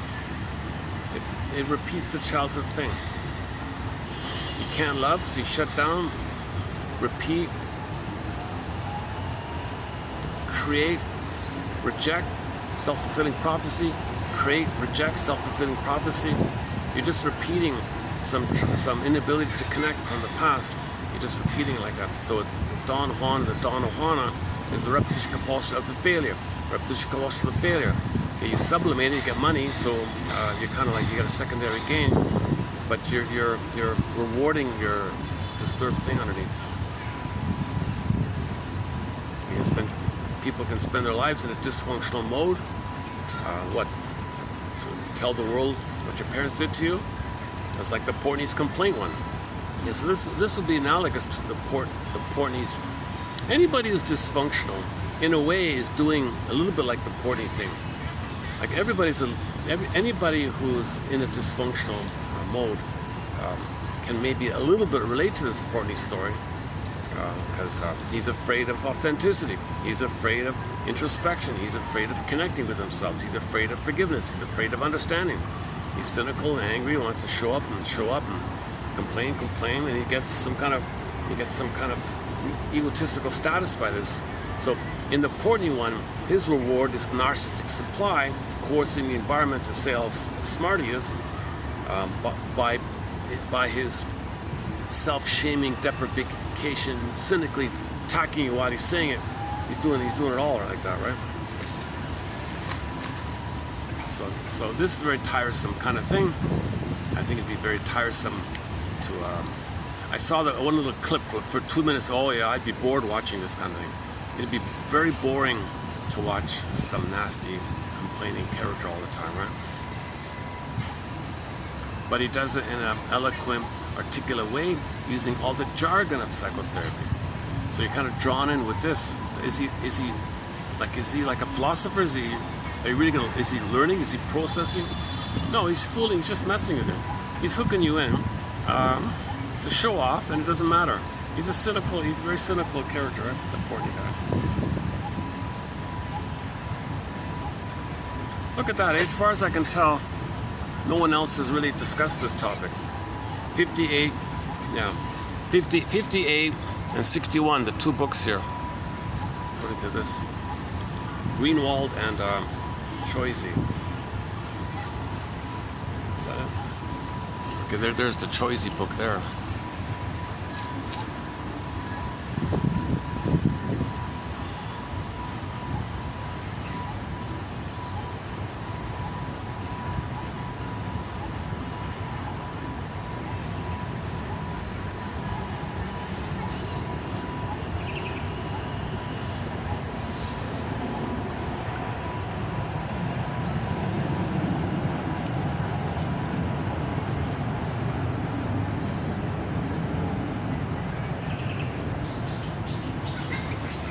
Actually, the weather's okay now, right? Actually, the weather's not too bad right now at the moment. Yesterday was a scorcher. What is it now? Why is it calmer today? Let me check. Can I check the weather?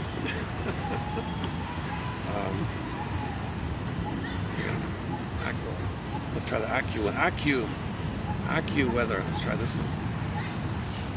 What is it here now? Oh, it's slow, a little bit slow here.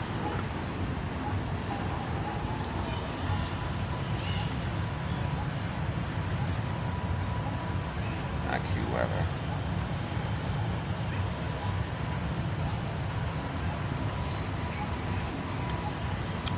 At the moment, it's 34, 430. With the feel real index, it's 35. Oh, that's it. Okay. Last time it was 35, but the feel real was 40. Now it's 34, 35.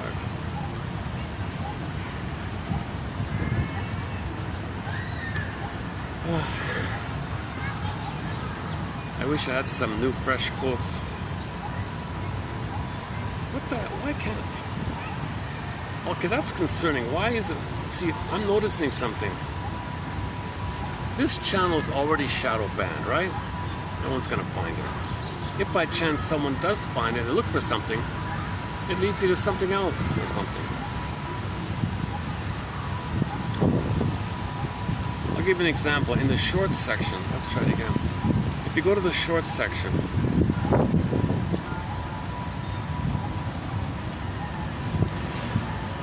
okay, that part's fine. If you type in popular, the most popular short was done recently, 2,700 views, the most popular short here. But if you type in popular, let's see. Oh, it shows up. Okay, no, it's corrected it. And there it is there. So by the way, that's the most popular short. Where is it?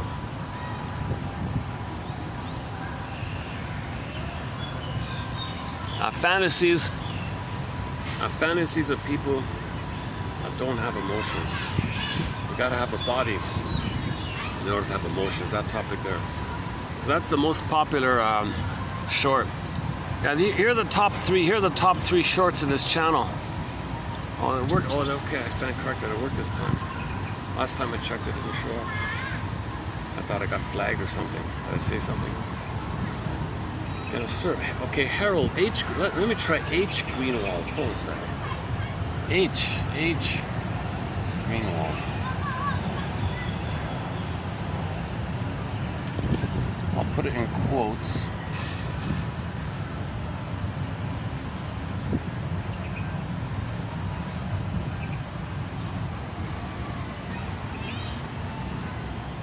Okay, 3177. Hang on.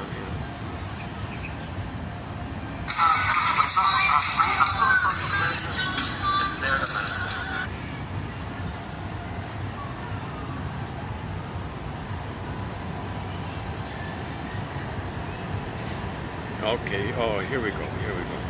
Some of them. Okay, I think they're spread out over a few videos here. Okay, I stand corrected. Maybe it's not so bad here after all.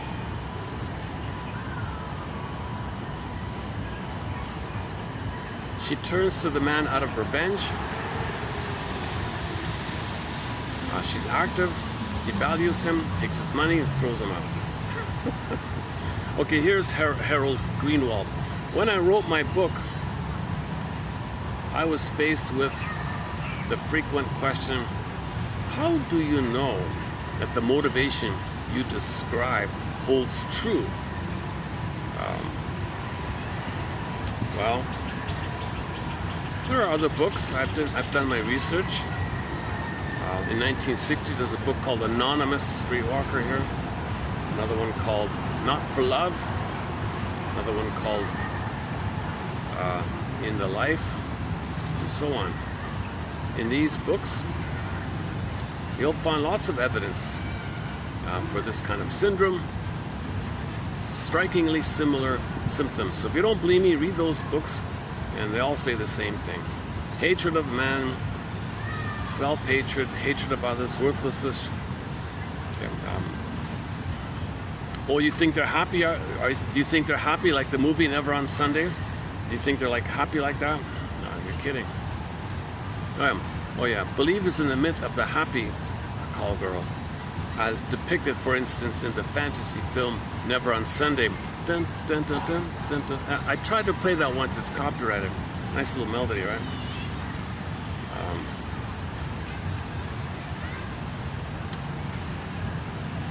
And somebody said to him, but you know, in France, they're all happy over there. Look at the movie with Shirley MacLaine, right? Really? You sure? Well, I referred to you Choicy's book, what we did here, Marcy Choicy's book, the former president of the French Analytic Society. Come on, she's our top shrink here. She's got a whole book on this. And she studied this thing. A lot of commonality around the world, this kind of thing. So don't think it's something to be glorified some other place. It's miserable everywhere. Right?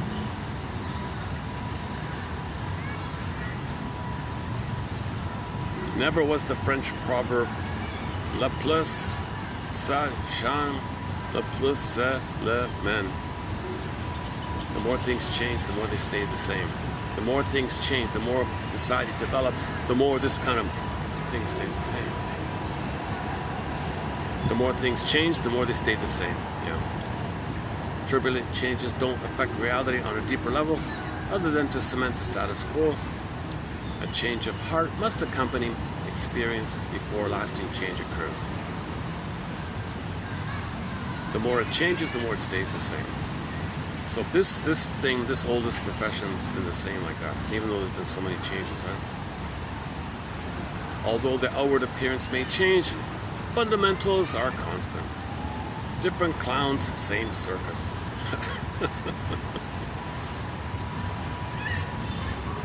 Okay, now I went on a sidebar here. This expression, not my circus, not my monkey, not my problem, none of my business, indicates that one is not responsible for controlling or changing a volatile or delicate situation. Yeah. So if I see something, you know, okay, not my circus, not my monkey, I can't do it. Not my business. It's the organ grinder. Oh, another related one. Organ grinder, not the monkey. So if there's a problem out there, don't blame the puppet, blame the puppet master. The organ grinder, not the monkey. The person in charge, not the lackey or the rep. All right. Okay, here's the Lowell. Okay, back to Lowell here. Much of what I learned from studying the call girl has been useful to me in treating other women. Right? Much of what I learned in studying these ladies of the night have been useful to me in my practice. This is not to say that I consider all women like that.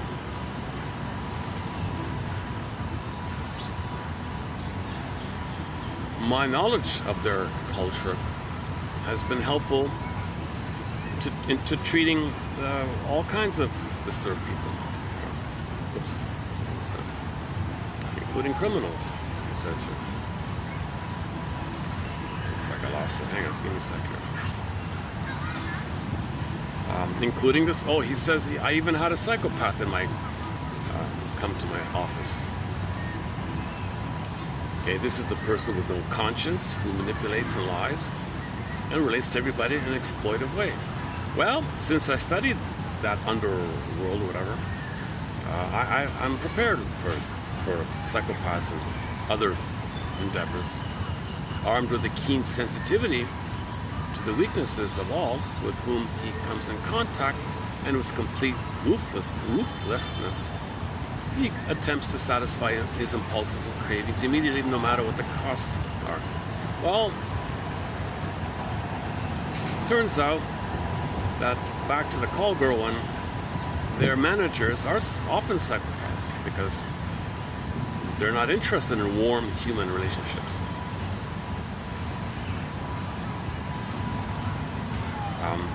The psychopath and his girl, whatever, there's no expectation for warmth or anything like that. So this is a match somehow. However, even here,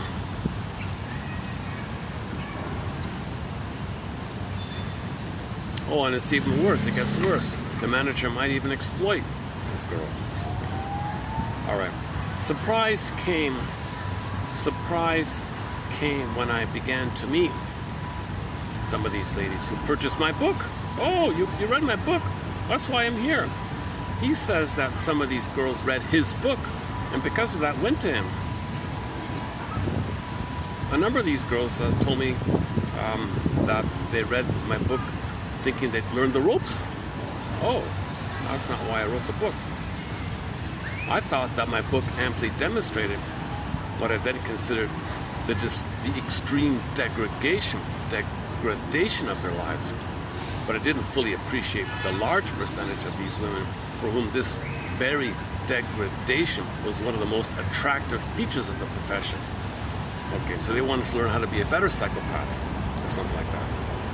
Yikes, I forgot about that. Okay, that's 3177. It continues from 3178. Hold on a sec. 79. Oh, okay, it worked. So the trick was, if I typed in, maybe I just missed it. Okay, it worked. The search engine, okay, I stand corrected. Maybe I missed the last time. The search engine is working so far. All right. Okay, 3178. Hello, my name is Marcus. I'm the compiler of the collection of parenting.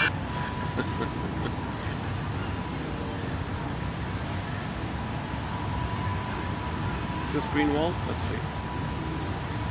Yeah, okay. Okay, here we go. One of the things difficult to understand is why people choose such an extreme solution to their problems as the decision to be in some kind of dysfunctional thing. One of the most important reasons, so I'm reading from 3178.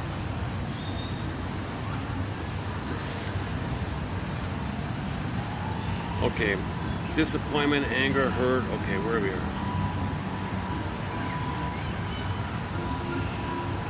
Retroflexive rage. Rage turn inward. Oh, hang on. Oh, these are other. Oh, this is another topic. Oh, this is another topic. Oh, hang on here. Oh, this is the same author on a different book. Oh, pardon me. Okay. Passive aggressiveness. Dysfunction. Okay, hang on. Okay, that's it. Oh, I see. So what I have on it is just 3177. That's it. 78 is another. Same author, different topic. What's the other one? 79. Okay, his name shows up in 3 videos. I looked at the 79 already, right? What was 79 again?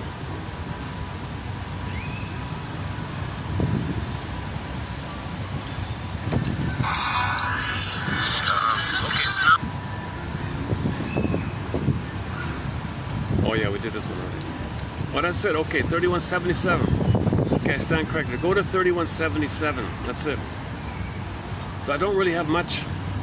Okay, so I don't have much on the topic. So 3177, and the preview we did here, 3242. Not easy to remember. Huh? 3177 and 3242. One from Greenwald and one from Miss Mary C. on the topic, on this topic. Got a long way to go.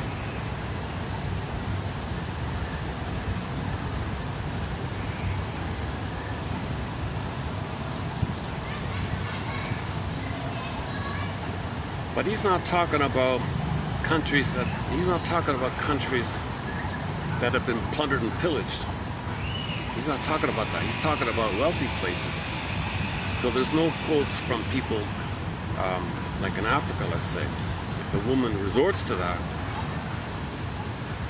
maybe she's just desperate to feed her kids or something. Maybe she's not like that. Maybe she doesn't have revenge and bitterness, and maybe she ends up that way, but I don't know, but not in the beginning.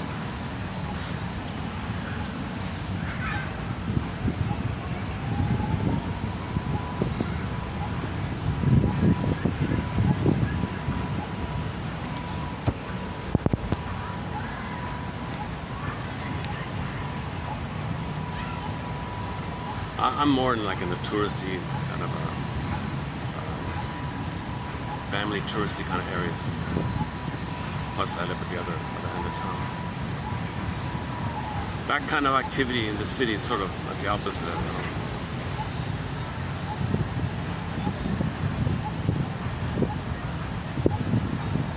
it. Yeah, people look tough, but they're like, you're gonna look for love from a woman who hates you and wants to take your money, and she hates you? Oh my God. That's masochistic, number one. Okay, well, let's put it that way. All dysfunction is a reenactment of something in the past, right? So if a person is caught up in this kind of world they're talking about, it's some kind of, like he said, well, he said it here. The French lady said it here. Hold on, 3242. Where is it? Where is it?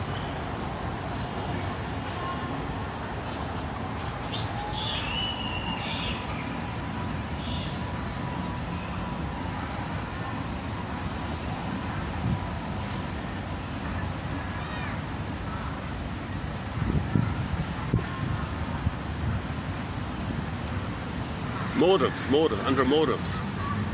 A great basic anxiety due to the lack of parental love in childhood. That's the source of it, right? This amounts to the negation. So the baby felt he was unwanted, basically. So, you do something where you don't love, but you need money. You cherry pick things in this manner, and you repeat it because you're facing it and you avoid it, face it and avoid it, face and avoid, face it, but you're not aware. So it's Sisyphus. To abandon oneself to love means to face the danger of death. Yet this early pattern is automatically repeated. Here we go. One will tend to love those who don't love. So there's no expectation of any tenderness or love in these kind of things, right?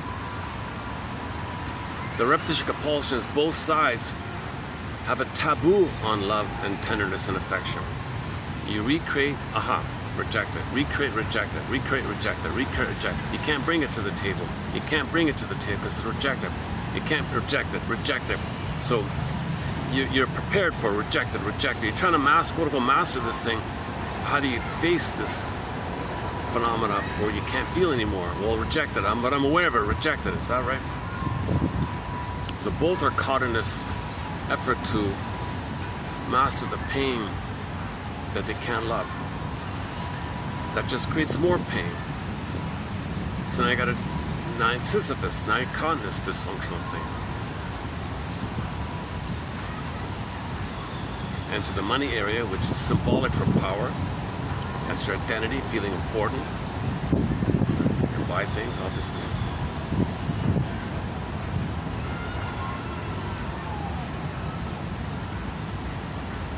Sometimes in the news you'll see these stories of these kind of things.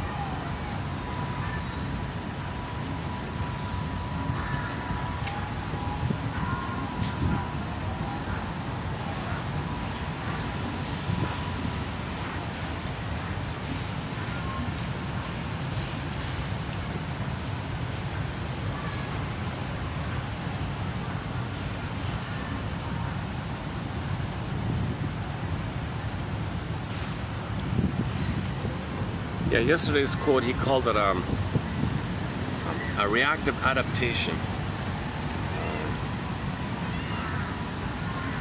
Dysfunction is a reactive adaptation. Is that right? Is that the one? Oh, adjustment reaction.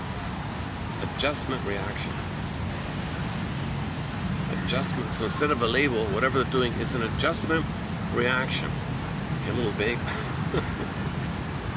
You know, yesterday's quote on the alcoholic wasn't too bad. There's some good points in here, and by Karpman, and a few good points by Fritz Perls. I'm not really a huge fan of his. He's a little contradictory, but here comes our neurotic. Oh yeah, I did that already. I just posted a short this morning, yesterday. Here comes the neurotic.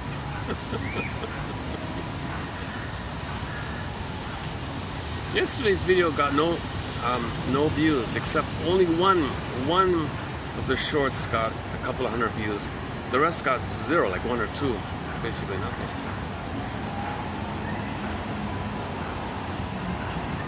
What about this video here? How do we do it today?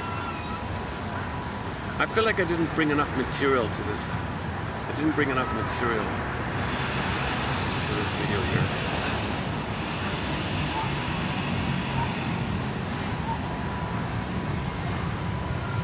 Let's see. Oh, the Portney one.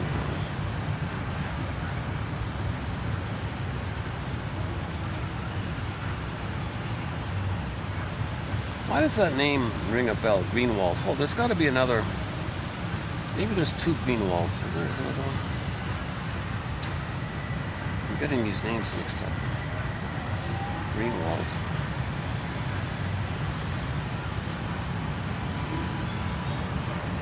Okay.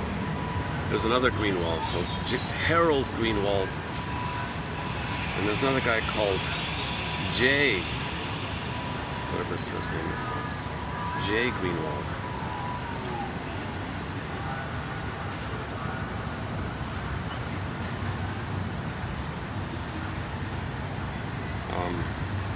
It is not dysfunctional to feel anxious.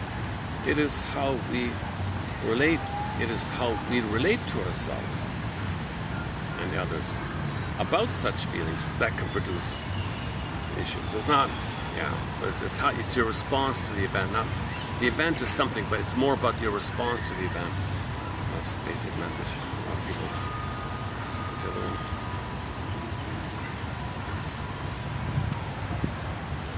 Greenwald. Morning.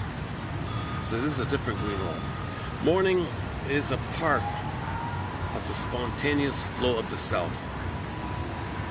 The best we can do is not disrupt it, but accept it as a process in which our evolving self is assimilating an experience of loss.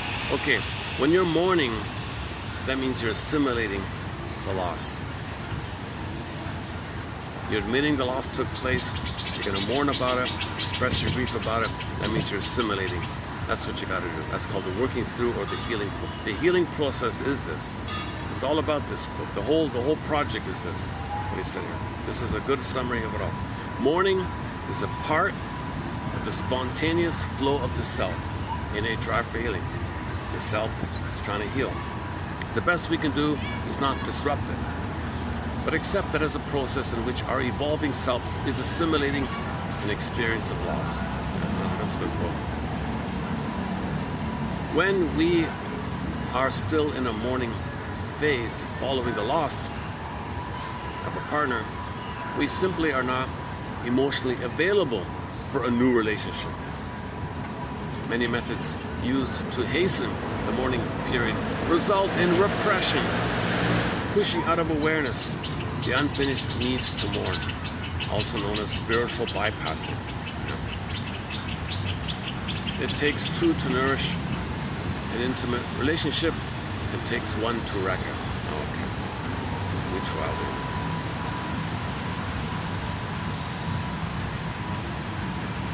So companionate relationships, the two are nourishing companion, a positive loop, right?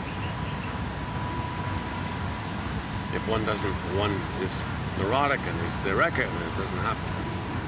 The neurotic should find another neurotic and find interlocking neurotic processes and they're in their neurotic and then they are both in their respective interlocking neurotic patterns.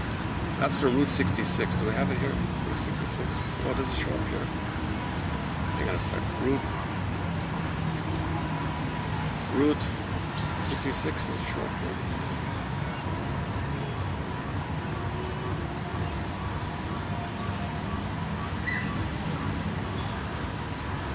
Oh, it's later on. I don't have it here.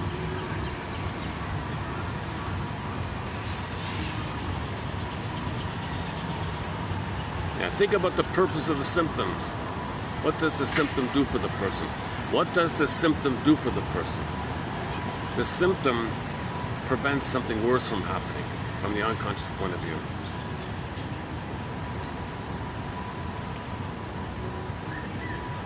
From the TV show Longmire, the enduring perplexity of existence. So he was a cowboy from a small town, dusty town, meets this pretty shrink, PhDs in psychology and all this. He's chasing her. She says to him, "Well, you're a nice guy. I kind of like you a little bit and all, but I'm confused. If we're really going to be like a couple, like a husband and wife, if we're going to get married or something, we have such different backgrounds, different education. What are we going to talk about?" He says to her, "Oh, well, when we're doing the laundry together, darling, we'll talk about the enduring perplexity of existence."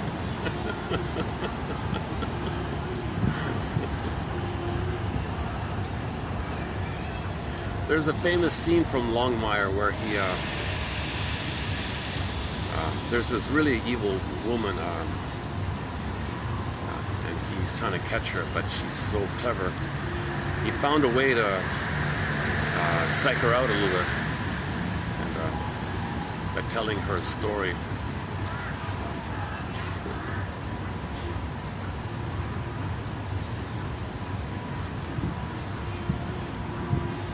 So Longmire had to deal with a lot of psychopaths in that show. Very violent, extremely violent drama. Oh my God, all over the top sometimes. It's associated. It's the most famous scene. It's the most famous scene from Longmire. That one where he catches the evil woman. She funnels the little kids and they're, you know what happens. Longmire. And the song associated with it is by there's a famous song associated with it. Should we play it? Sail. A band called Sail, or the song called Sail. If you type in Longmire and then Sail, I think it shows up here. Oh, Maynard G. Krebs. That's not it. Not that. Oh, I missed it. Maynard G. We have one quote from the TV show The Many Loves of Dobie Gillis, an episode called The Mystic Powers of Maynard Krebs, about the ESP phenomena. The three shrinks are trying to analyze Maynard Krebs. One of them was close. He said he's got prenatal trauma, emotional catatonia. That's why he's education proof. He can't learn. But he maintains a certain integrity. He's very honest, noble, but childlike kind of thing, character. Maynard. Oh, I missed it here. Hang on. Longmire. Sail. What happened? Is that it there? Oh yeah, okay. Go to the clip. It's 4 minutes long, called Dog Soldier. He tells this woman about a story from the indigenous people that in the dreams, in the unconscious, things can morph and shapeshift and all that. So he takes a dream sequence and tells it to her, and she believes it could be true. He's doing it a little bit on purpose to scare her, and it worked. That was the only way he could catch this psychopathic woman, because there was no evidence. Because when there was evidence, she would murder the guy with the evidence. How is he going to catch this woman? So he finally found a way with the story about a myth created by the primary dream world about the shape-shifting and morphing. So in the dreams, things can morph and shapeshift. And he was relaying this dream in a manner that she might think it's true. She freaked out and turned herself in because she thought he was going to kill her or something. So he said, yeah, I'm a cop, but I can shapeshift.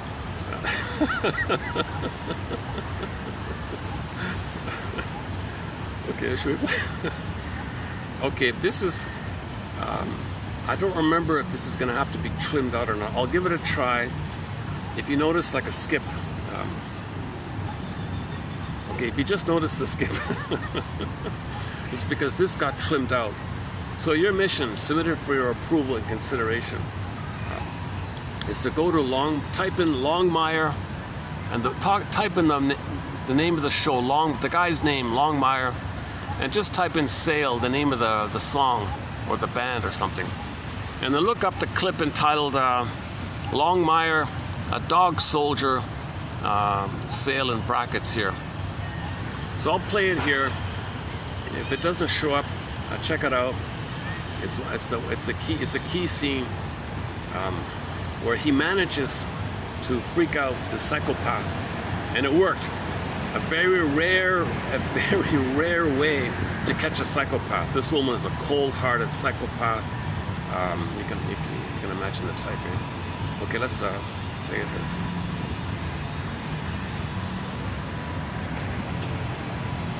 If you're a native for God's sake. English-speaking Talk expat about, living in Thailand and you're looking for a new online career, Just kidding. All right. There's something you're forgetting. Hector. He knows about your scam, Crystal. Also knows you tried to frame him for murder. Right. He'll make a great witness. The scar-faced Indian who kidnapped those boys. The boy said it wasn't him. He said a dog soldier abducted him. The Cheyenne believe in a avenging warrior spirit. Take on any form, animal, human. And you believe that? I believe in transformation. I believe we become vessels for forces we cannot control or understand. When you drove over Ryan Shank, maybe it was the spirit of the dog soldier that guided you. Perhaps that spirit guided me once upon a time as well. So, congratulations. confession, we have no case against you. But the dog soldier knows what you've done, Crystal. And when he comes for you, I'm just a phone call and a 20-minute drive away.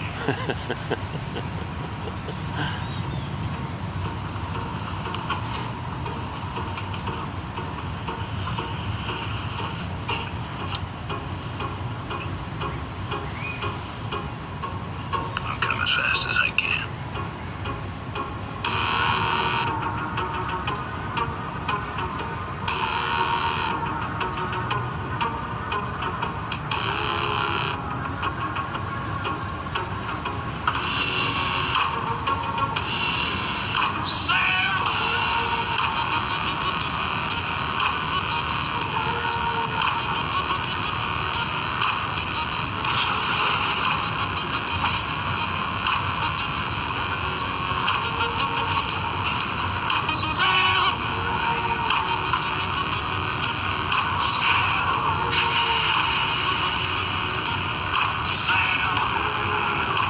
So she's imagining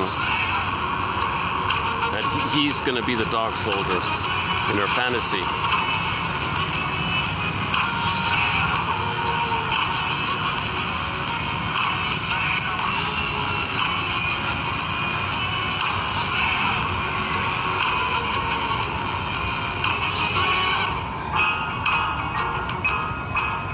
And she turns herself in.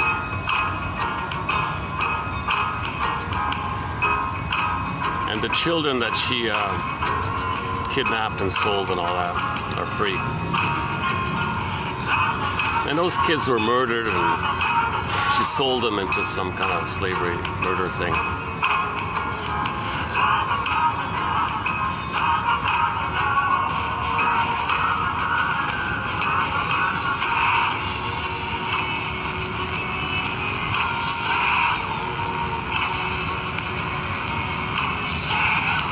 I think is that the kids are being reunited with their families. Is that it?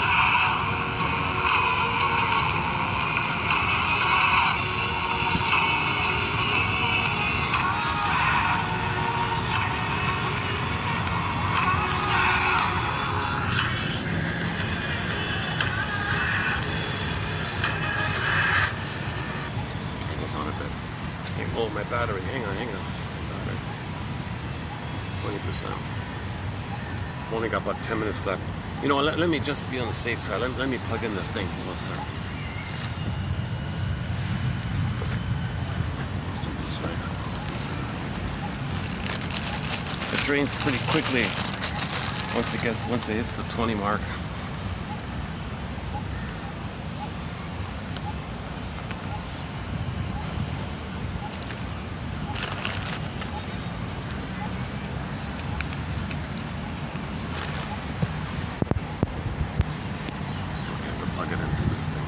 Is it working? Let's see. I think it's working all right.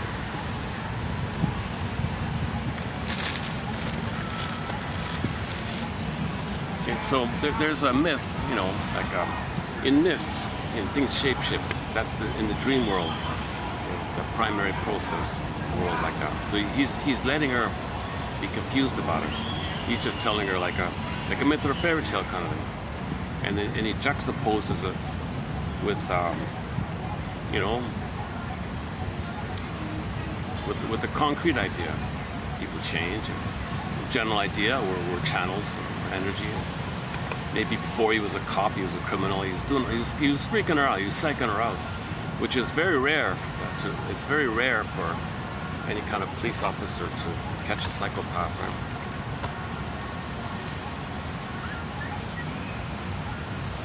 See, it'd be interesting to know about her mother. Like what? Every time there's in a film or even in real life, there's these stories like this. There's never any discussion about the mother. Like, give us the profile of the mother, so we can learn how these psychopaths are created. So that woman, we don't know nothing about her mother.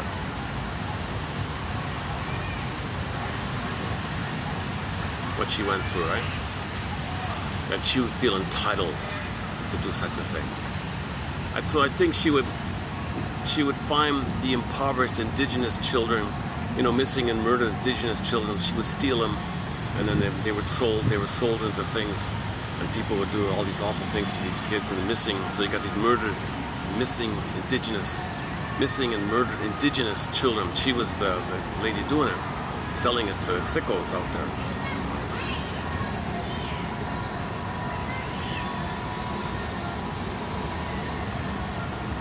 Wow, eh?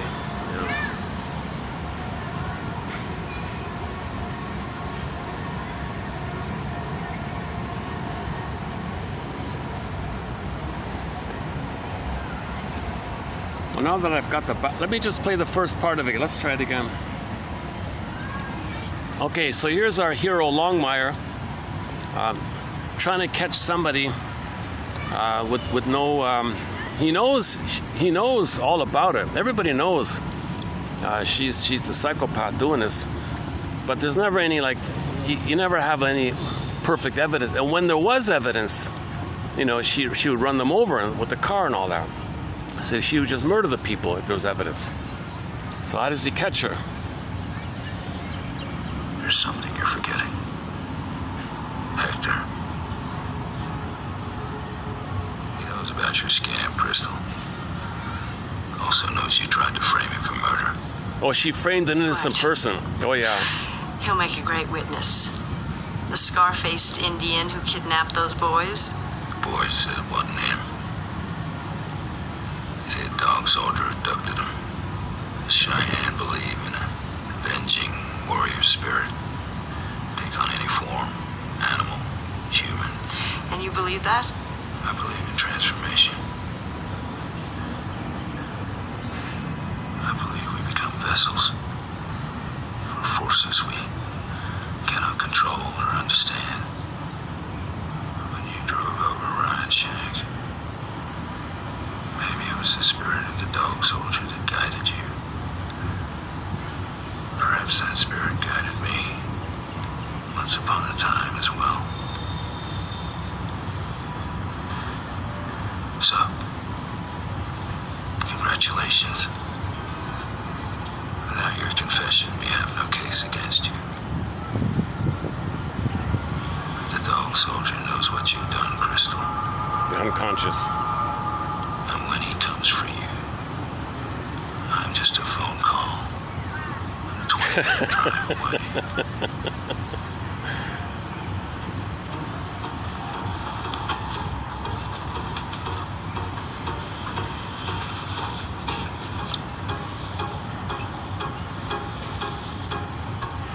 I'll come as fast as I can.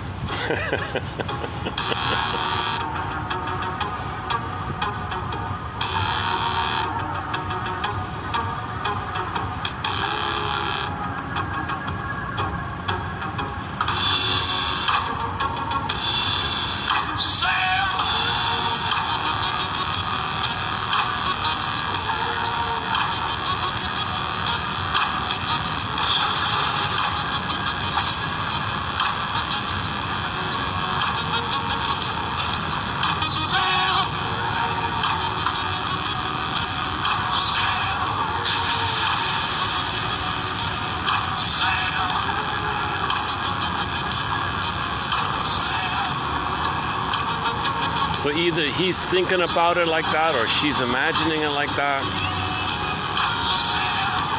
Or maybe he's thinking about it, so she might pick it up or something.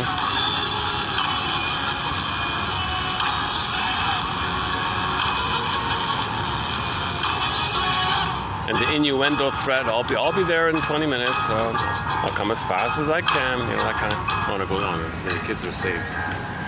So any kind of story about children being hurt like that,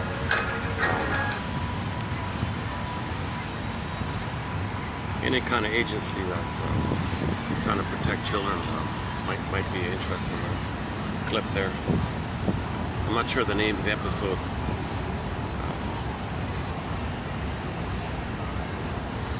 Unfortunately, that series I remember I couldn't watch the latter.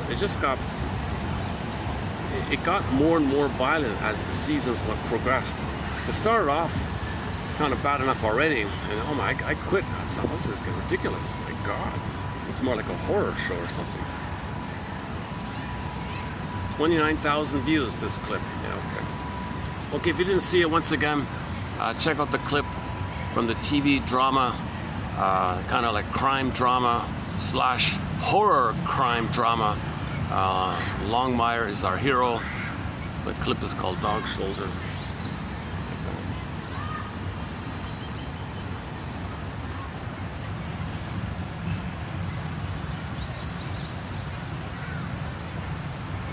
Oh, Lindsey Buckingham.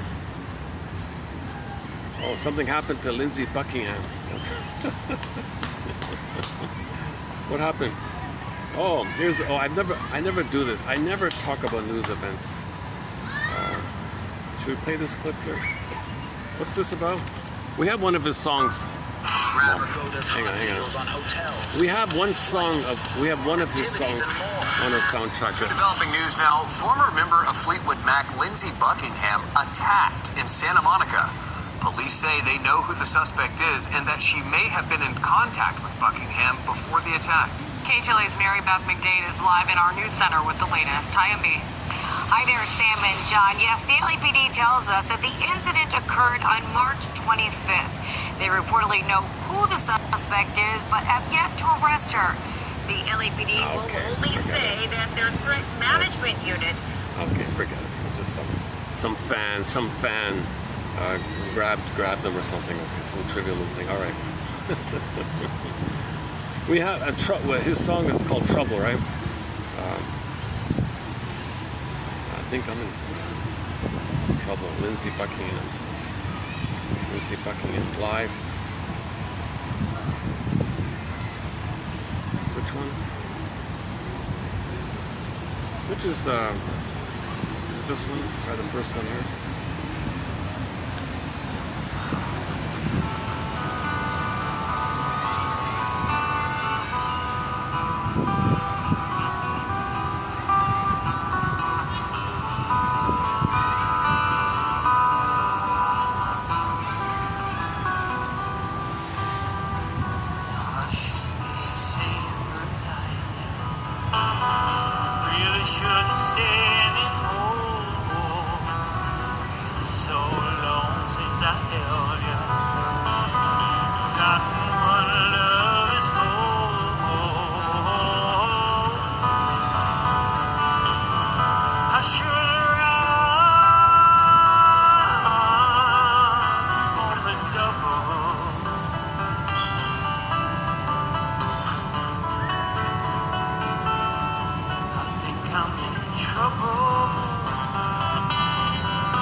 Yeah, there definitely would never have been a Fleetwood Mac if it weren't for him, for sure. No way. Similar to Steve Perry, and there would have been no Journey without Steve Perry. Probably no Boston without Brad Delp, etc. Things like that. Okay, yeah. So a little music news there. I guess we should wrap it up here, right?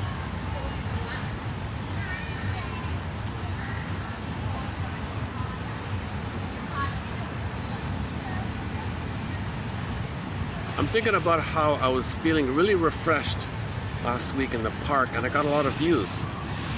The last one was sluggish, today is sluggish, so maybe I won't even bother posting shorts for this video here. Let's see.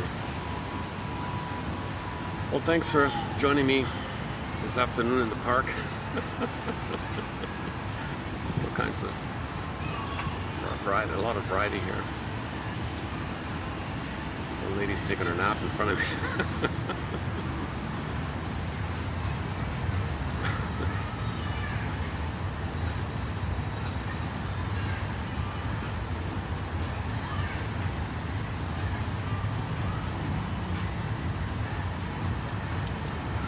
The guard is just over there. Pigeon.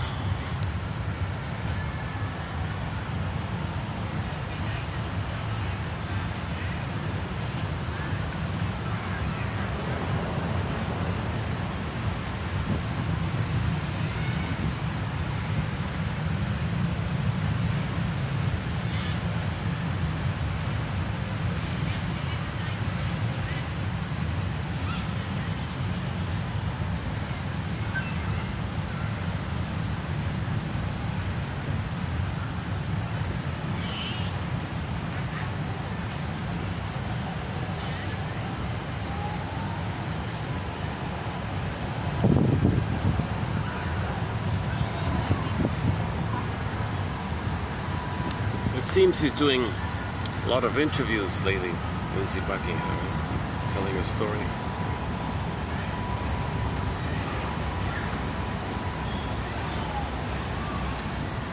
Okay. Yeah, so the song's about, oh no, I'm gonna fall in love again, oh I'm in trouble, I'm falling, oh no, this is trouble. Repeating my hope for love, and it's not going to work again. Oh no, not again. Oh, I'm in trouble. I'm falling in love again.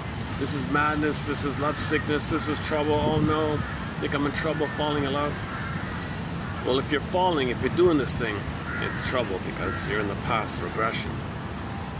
Companionate love is a pleasurable exchange. It's relaxed. It's fun. There's a joy in sharing each other's uniqueness, which the other person sees, which blossoms each person's respective uniqueness when you have that mutuality. But if somebody's being quote-unquote thingified, or standing in for the past, or replaying the past, your old grudge, and well, I like today's quotes about revenge and rebelliousness and don't trust and recreating them, self-fulfilling prophecy, recreate, and it's all this whole thing. So like a recent quote said, the acid test of emotional health is companionate love. Thou to thou, person to person. The prototype is the mother sees the baby as a human being. Thou to thou, that sets it up. If that's failed, then you gotta update this thing. You gotta face it, mourn it, and update it, and pick up on development like that. All right. What time is it? How's the battery? Battery's at 23%.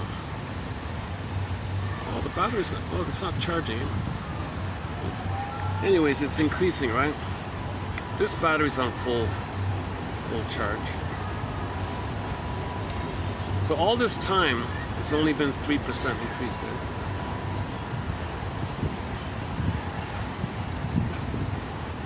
Oh, what time is it? What time is it again? 5:30. 5:30. All right.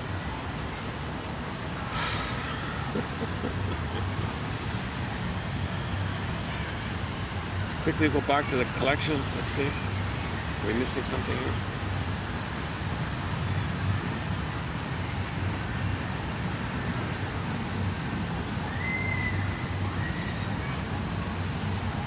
Don't you believe what you feel? It's pretty bad if a man can't believe in himself. I feel therefore I am, right?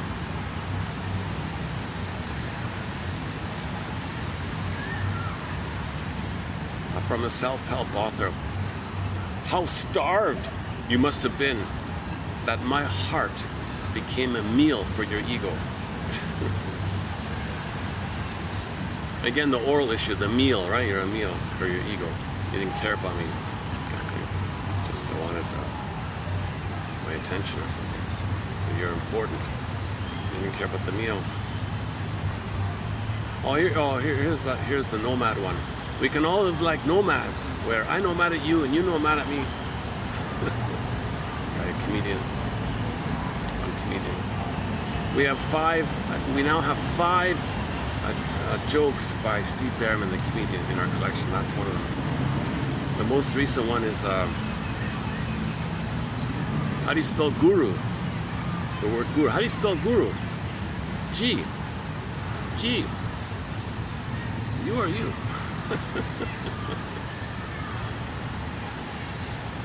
Projection. Oh, look at this one here. Making bad choices keeps him dependent on and loyal to his mother. Yeah. That's the emotional tie. That's the hope to get her love one day. Dysfunction maintains the hope. You got to maintain the tie. And to do so, you stay in that dysfunctional coping mode when she hurt you. Okay, a lot of good quotes in here. I can't recommend this collection highly enough. If you read 10 quotes, I'm confident you'll find one that clicks of interest. Oh, Levy, yeah. Oh, Stephen Levy, yeah. Quote, sometimes you struggle with me because you feel that, otherwise you will not continue to feel involved with me, which is how you have described feeling during periods when your mother seemed uninterested in you. Okay, so the mother ignored the child. Okay, so then there was a fight. Mother ignored the child, a fight ensued. Oh, it recreates that. Shrink says to him, okay, you're letting me know what your childhood was like. With me here, you create an argument. Sometimes you struggle with me because you feel that otherwise you won't continue to feel involved with me, which is how you have described feeling during periods when your mother seemed uninterested in you.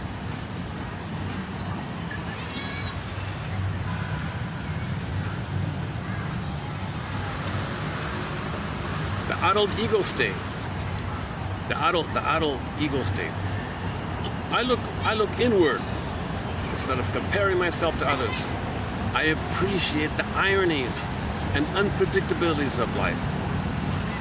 Life can be lived fully in spite of deferred dreams and personal disappointments. I am not diminished by the good fortune of others. A few more. Yeah, that porny guy can't do that, right? No way.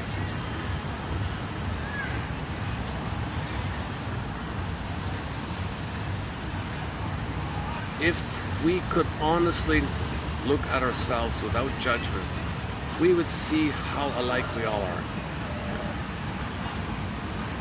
We're all born with the same needs. If unmet, we're all born with the same signals, emotions, met or unmet. I'll see Holliger's book.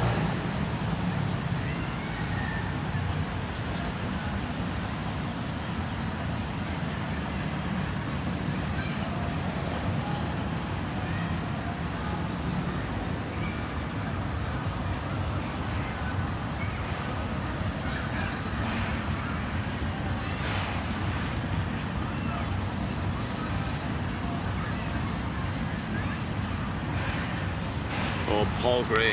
Notice the points of change in the flow of material in order to identify the conflict and its involuntary resolution in the immediate context, the defensive manifestation against healthy self-assertion, and note the ego's defensive use of transference. There is something puerile and immature in the constant, compulsive search for feet of clay. The whole search is based on a mistaken premise, the assumption that there exist people without some weak or ridiculous corners in their personality. Now that'd be a good quote for Mr. Porney, that one there. Now the Paul Gray one, he talks about when you free associate, emotion comes, oh, reaction, change the topic. Notice that moment. Notice the moment the topic was changed. I noticed that now you're talking about such, and just a moment ago you were talking about that. Oh yeah, all right, right. Because I was feeling something. It was uncomfortable. I didn't want to face it, so I changed the topic. So at least you're identifying the feeling and why you changed the topic. And the feeling, then now you want to go back to the feeling and see if you can stay with it and see what else comes up. Okay, if I feel this, fill in the blank. If I stay with the feeling, stay with the blank. Fill in the blank. Let the sentence complete itself. I feel this. Okay, sentence completion. If I feel this, then if I feel this, if I stay with the feeling, if I emit this feeling, just see what else comes up. I'm reminded of, and more content. Defense before content. The main rule is defense is change the topic, and that reveals the content of why, the feeling. The feeling was why, but don't say the feeling, and then the change. Say the change, and the feeling is revealed. Defense before content. I notice you're reaching for some cookies. That's the defense. The content might be, yeah, well, I'm feeling lonely. That's the content. Don't say, oh, you're feeling lonely, and then you're reaching, and that's why you're reaching for the cookies. Or, I notice you're reaching for the cookies. I wonder if maybe it's because you're feeling lonely. So it works better, right? You follow the order a little bit, right? Because you feel something defense. So you layer it like, shall I compare thee to an onion? An onion. You gotta follow the thing like that. All right. Well, out of respect for this lady sleeping here, having her nap here, I won't play a song this time around. We did play one. We played a couple of songs already.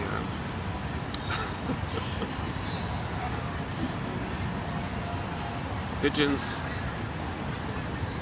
with little toddlers, nappers, groups, families.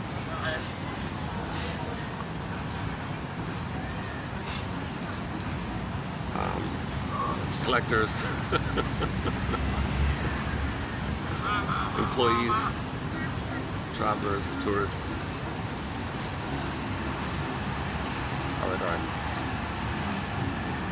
Okay, submitted for your approval and consideration.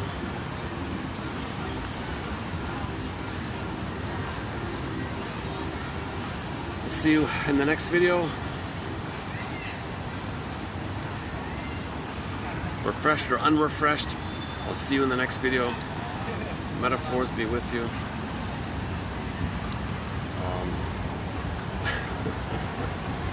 Okay, we'll close up with another one of the comedian lines. How'd I go again? Yeah, he said, Steve Behrman said, this idea of sides, let's throw it over the side. I say there are no sides, only angles. And when we all see things from the right angle, we're all on the same side. Okay, metaphors be with you, and I'll see you in the next video. Thanks very much.